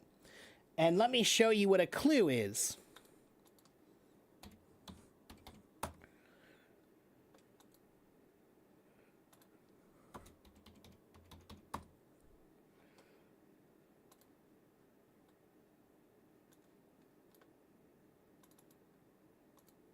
So look at this.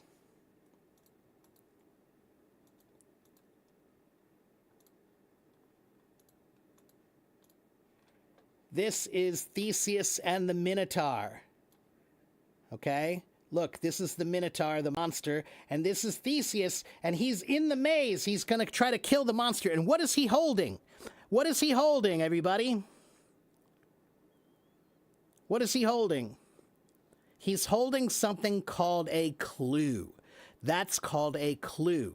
All right? A clue is basically, it's like a stick with some string wrapped around it.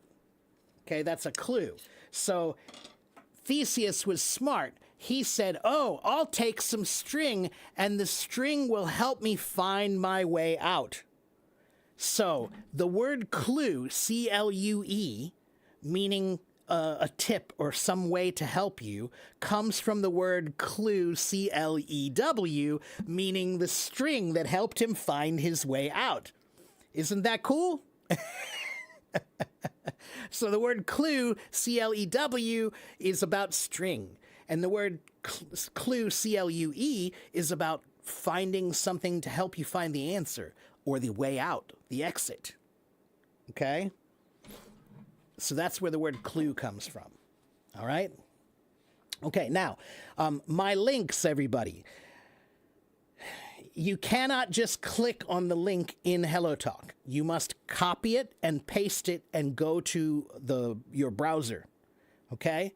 So if you go to my link, just copy it and paste it, then go to a browser and open it in the browser. Now, my website and my blog, you have to subscribe. Okay, but it's free. You just have to give me your email. All right? But if you give me your email, then you subscribed, then everything is free on there. Okay? So just copy that link. David just put the link there. Copy that and open that in your browser. All right? It should open fine. So yeah, the story of Theseus is the story of where we get the word for clue. A clue comes from this story about killing the Minotaur in this maze. Okay, and now you'll remember that, right? That's why I love learning vocabulary that way. Because now, that story took a while, okay? It took me about 5 minutes to tell you the story.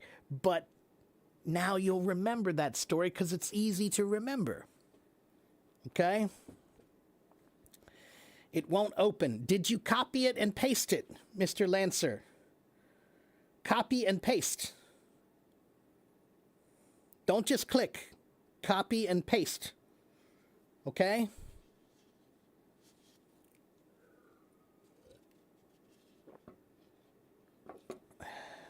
I have no clue. That's right. I have no idea.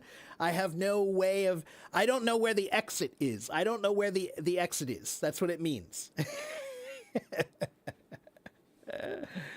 Yeah.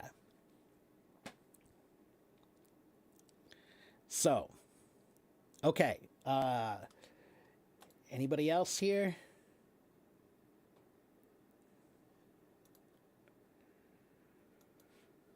All right, so if you are new, I am not new. Hello, my name is Teacher Mark. I have been on HelloTalk for a long time, okay? It's not important. You don't need to know everything. You just need to know that I have been here for a long time and I'm a real teacher and I like teaching. I enjoy it. I'm not saying I'm the number one teacher. I'm not saying I'm the greatest. And I'm not saying I know everything. I just enjoy teaching. So if you come here, you can learn with me. Okay? But learning happens when you ask questions. If you don't ask questions, then learning is not happening. Okay?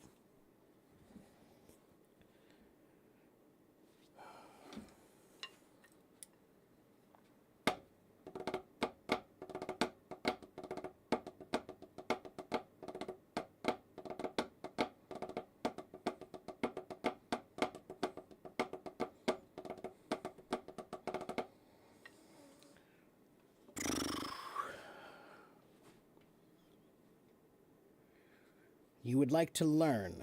Well, then you're in the right place. Yes, I am an English teacher. Just come here and watch and follow. Okay? About almost, let's see, what am I up to?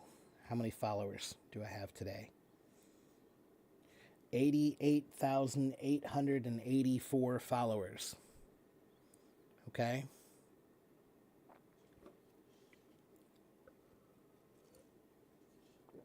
Thank you, David, for helping Mr. Lancer. Thank you very much. My Spanish is not that good, so I can't help him.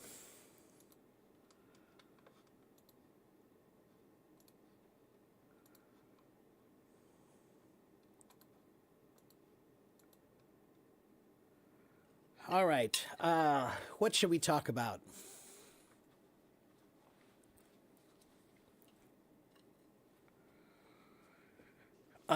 Royal, you should ask questions in the chat if you have questions. I usually prefer that new people should ask questions first before you come on stage, okay? You'll see why. If you come here, you'll see why, okay?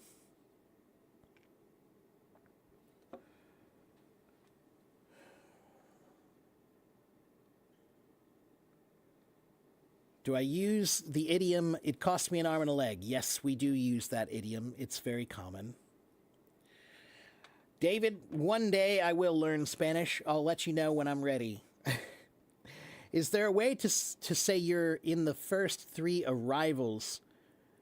The first 3 arrivals. Arrivals for what, Marco?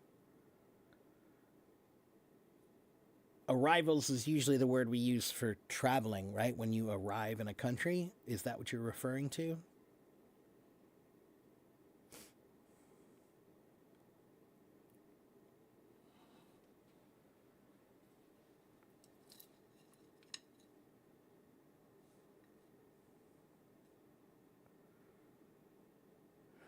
Like a run.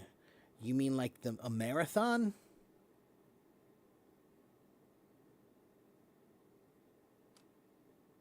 Oh, yeah, first, second, and third in a marathon. That's what you mean. Yeah. Yeah, what is that word?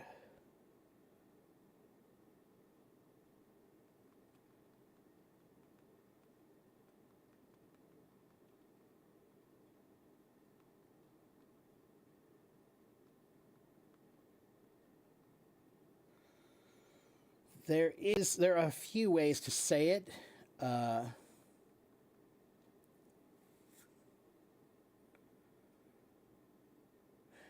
We usually just say top 3.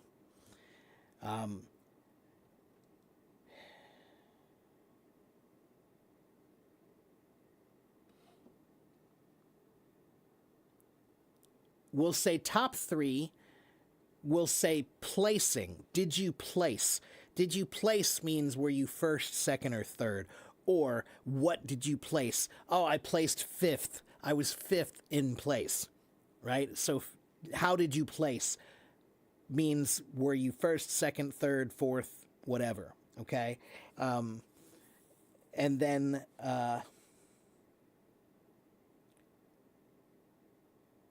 but we don't mention the podium itself. We'll just say top 3 or did you place. Okay? All right, let's see. Next question.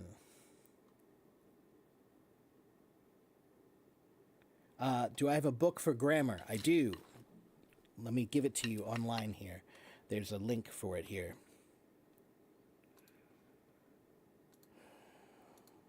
Oh, that's book 2. Where's book 1? Wait a minute. There it is. This is my favorite beginning grammar book, and it's free and it's online.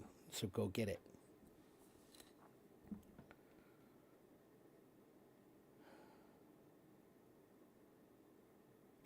Can I explain the difference between passive and active voice? Sure, Isma. So if I say the dog is chasing the ball, we're talking about the dog, right? That's active voice, right? The dog, what is the dog doing? The dog is chasing the ball.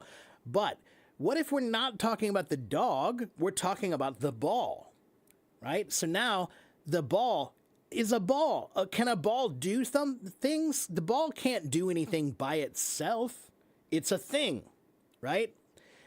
So in this case, the ball was kicked or chased by the boy, right? So in this case, when you say the boy kicked the ball, that's active. The ball was kicked by the boy, that's passive.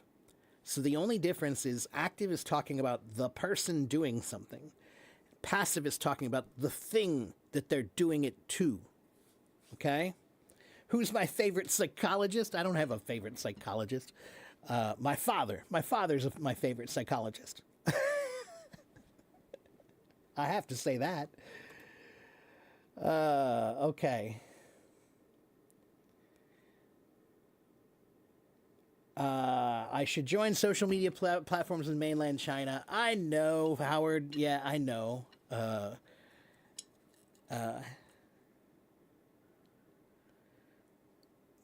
Yeah, I know.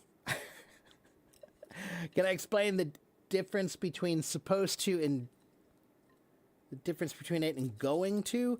Supposed to is something that to suppose means it's similar to assume. It's like you're postulating an idea or postulating something that you want to do, right? So when I say I'm going to do something, that's definite.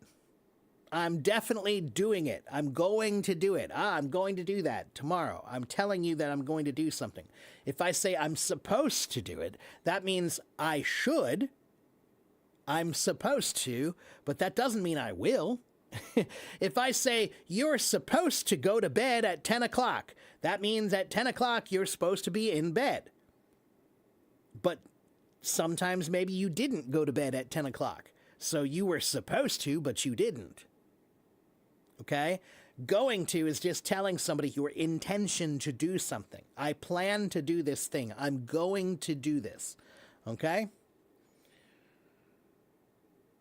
I'm not the first teacher in the world, but I'm one of the best 3. Well, thank you, Marco. That's too kind. I can't handle that kind of. That's too much. How can you practice new vocabularies you've learned in conversations? Practice in your mind.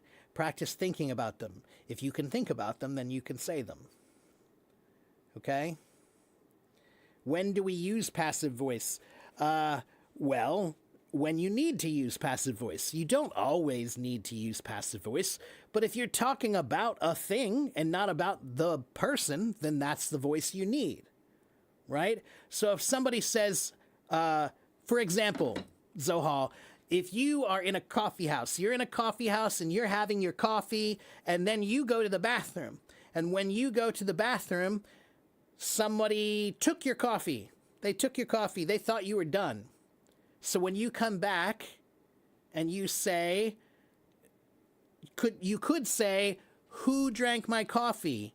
Or I could say, my coffee was here. My coffee was taken by who? Or whom? My coffee was taken by whom? So in this case, I could say who took my coffee, or that's the active way, or I could say, hey, I had coffee here. Who took my coffee? My coffee was taken by whom? So in this case, I'm talking about the coffee. All right? How do I usually learn Chinese? 自己学。我学很慢的。每天我试试看，每天我试试看，这是手能生巧，我学很慢的。Okay, let's see. You heard that furniture is always singular. Which are the other words like that? There are many words like that.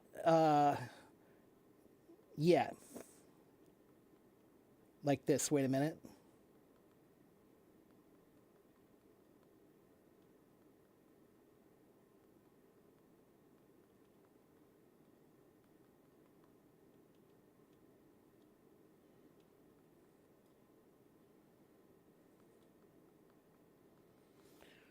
I think I remember there's a page.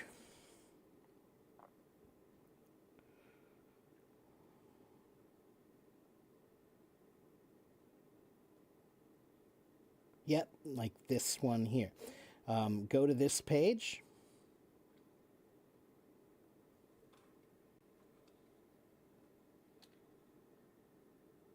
One moment.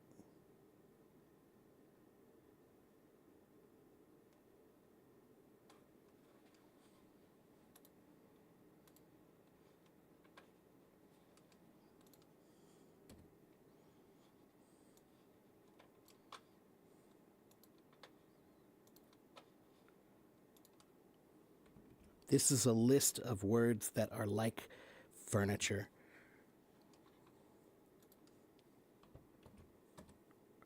Okay? Go there.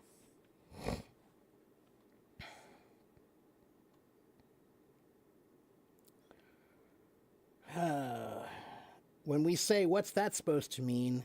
Does that mean we are going to argue? It could, Ahmed. If you say something and I say, what is that supposed to mean? Maybe I'm just asking a question. Maybe I don't want to fight. I just don't understand. Okay? So what is that supposed to mean? Could be an honest question. But you're right. I could say, hey, what's that supposed to mean? And that's more like, I don't like what you said. What are you trying to say to me? Do you want to fight? All right? How can you understand others' English? Jia. Don't worry about others. Just worry about me for now. Okay? Thank you very much, David. Take care, Esther.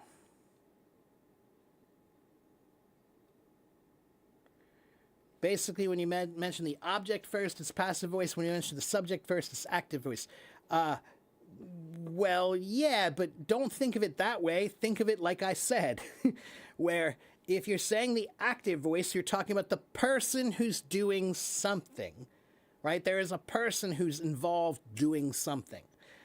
When you're talking about the passive voice, you're talking about a thing that is being acted upon by a person, or, right? So that's the difference, is one is talking about the person doing something, and the other is talking about the thing that's being done, right? Something that's being done to it, the thing, okay?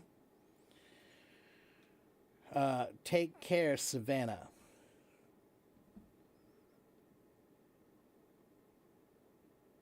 If you have a lot of furniture, will you write it without an S? That's right, yeah. Furniture is furniture. We never say furnitures, ever. There is another word that's also in British English, the word advice. They will say advices. They'll use a plural form of it, but in America, we always use advice only. So if I say he gives great advice, that's plural. Okay? Can I explain the word atlas and its origin? Yes, I can, Samuel. I did this one not too long ago. The word atlas comes from the Greek mythology of Atlas. Atlas was he was a titan. Was he a titan? I think he was a titan he had to hold the world, right? So sometimes you see. Let me show you.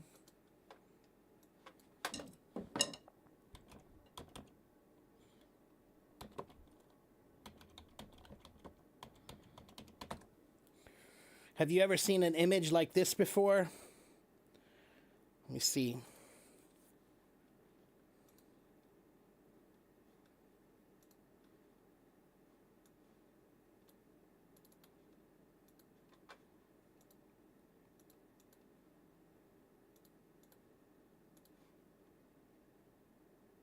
Have you ever seen that before? That's Atlas. Okay?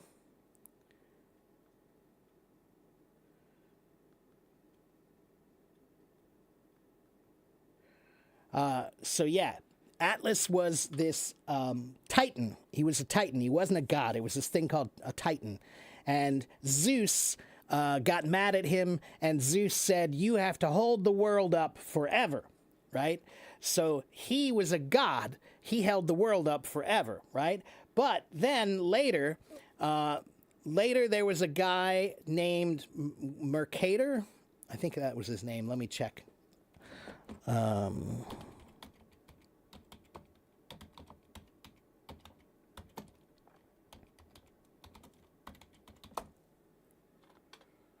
Yeah. So there was a guy a long time ago in 1569, Gerardus Mercator.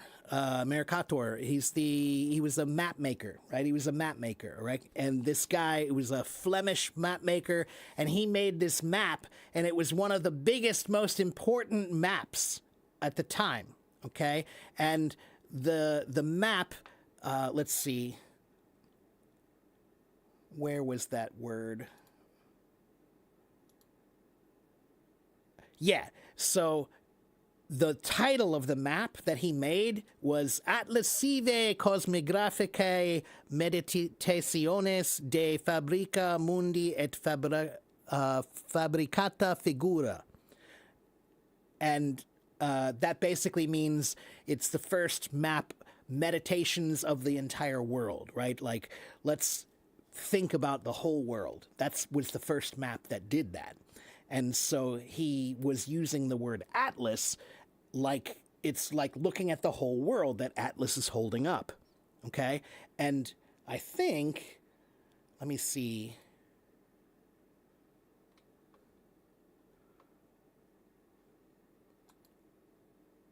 Wait a minute. Let me see if I can find a good example.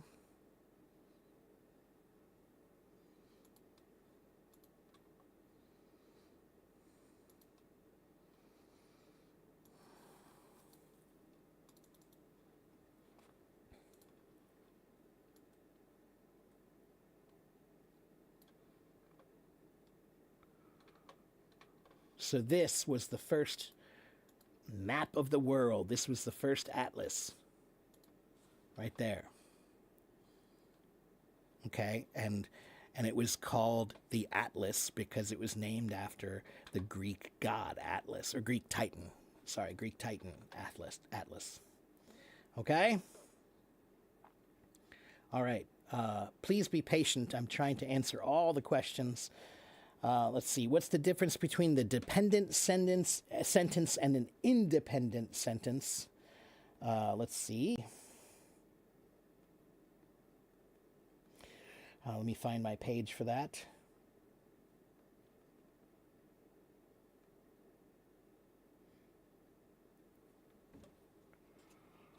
So I assume you mean more like clauses, right? A clause.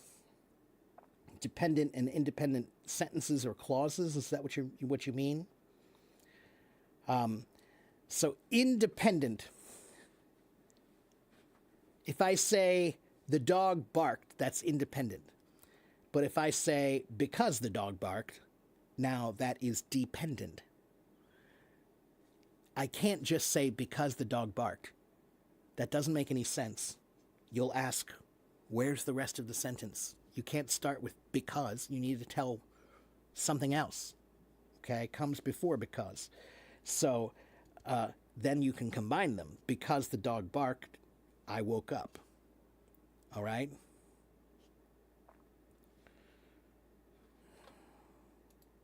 Okay, wow, I've been here for 2 hours and 15 minutes. I'm getting tired.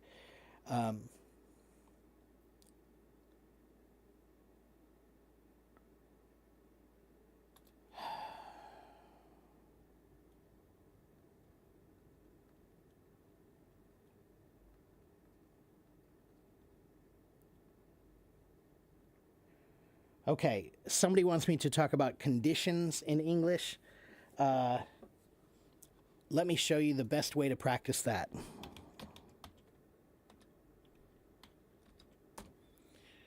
I want you to go to this website.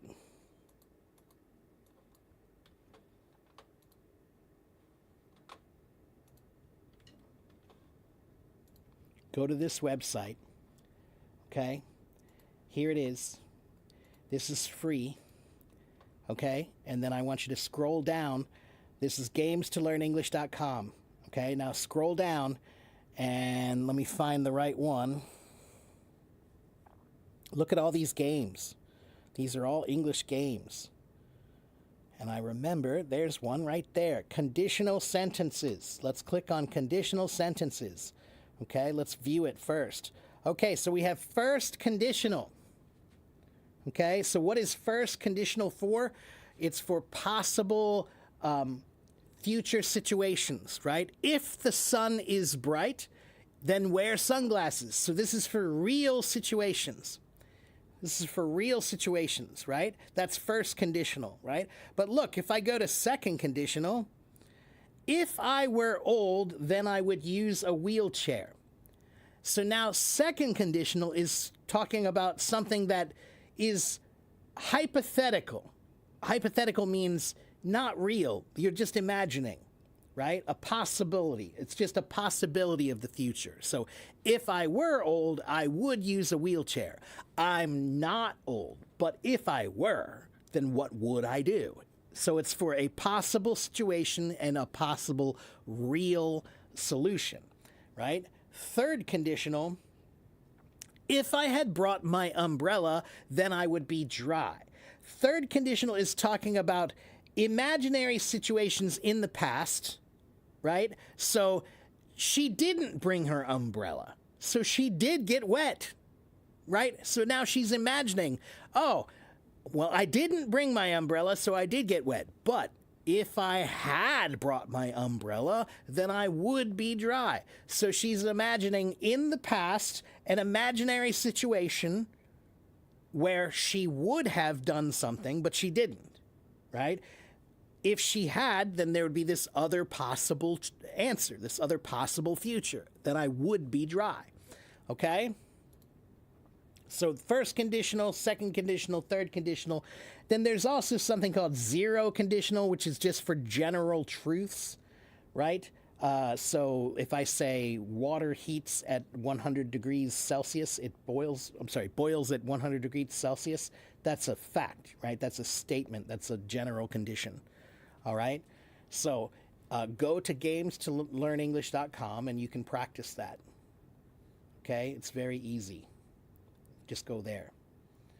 All right? Okay.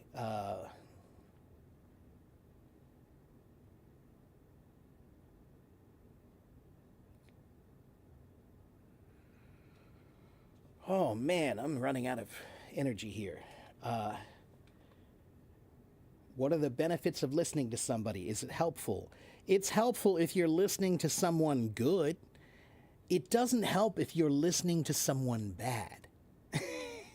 So, Afan, if you want to play the piano, then you should listen to someone who is good at the piano. If I don't know the piano and I play the piano, should you listen to me? No. No, because I don't know what I'm doing. So don't listen to the people who don't know what they're doing. Find the people who do know what they're doing and listen to them. All right? All right, man.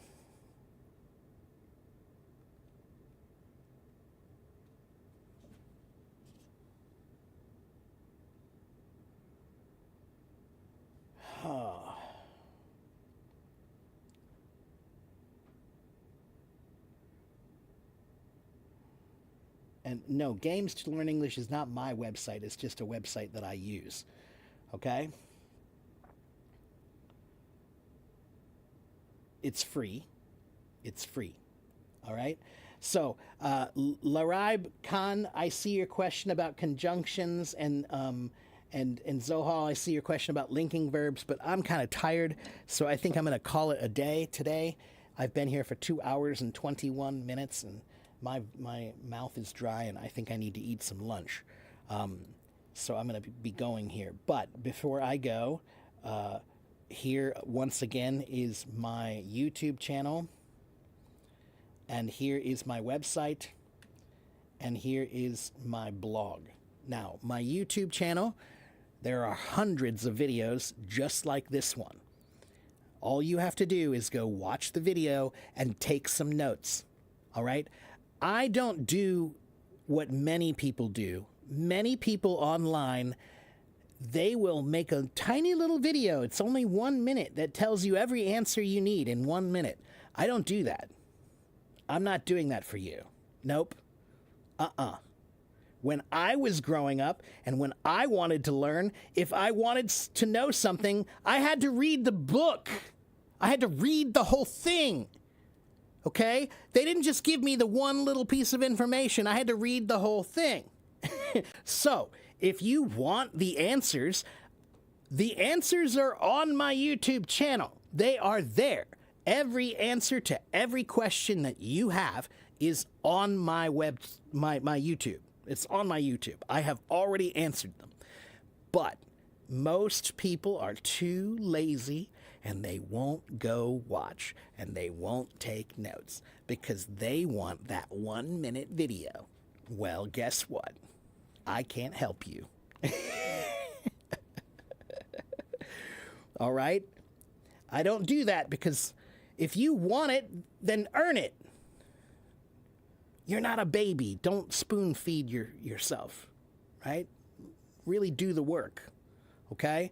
Now, my website, if you go to my website, it's free, okay? You can sign up on my website with an email. And if you go to my website, you will find many, many resources to study English.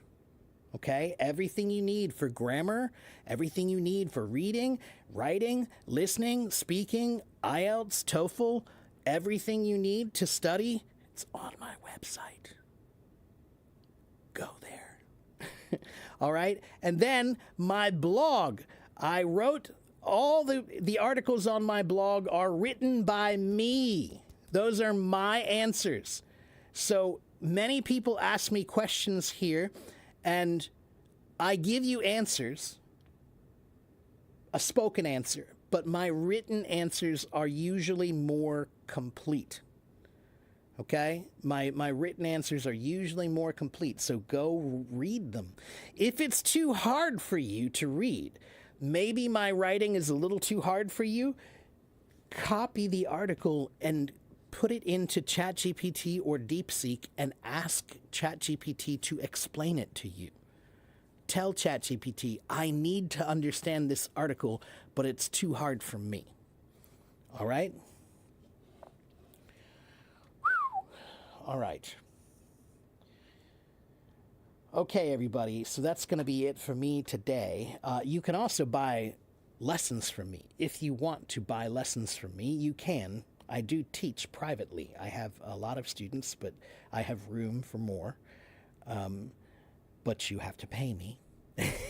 So you can go to my website and buy lessons if you want to. All right? So you have my YouTube channel, you have my website, and you have my blog. All right? I am on Hello Talk Monday, Tuesday, Wednesday, Thursday, Friday. I'm usually here Monday through Friday around this time. Okay, so I have been here today for 2 hours and 25 minutes. Okay, so I started 2 hours and 25 minutes ago. I usually start around that time.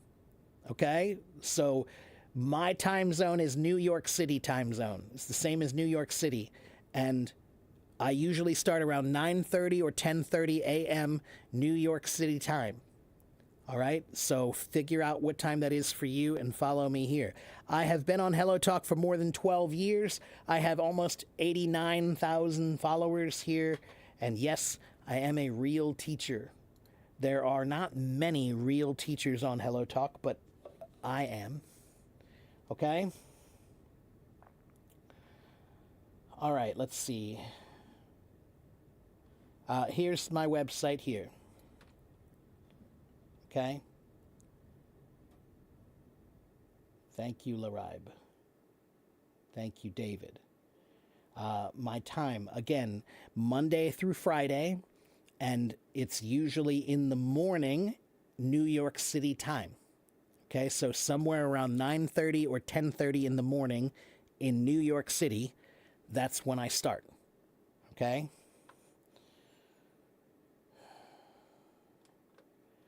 Brian, you're a little bit late, Brian. I'm just leaving now, Brian. So you're going to have to come back next time, okay? And my blog is right here. Okay, there's my blog. Brian, come back tomorrow and ask me tomorrow. Come back tomorrow. I've been here for 2 hours and 30 minutes, man. I'm tired. Okay? Come back tomorrow. I'll help you tomorrow, all right? Okay. I'll see you guys then. Have a good morning, have a good afternoon, have a good evening, wherever you live in the world. And I'll see you guys tomorrow. Bye.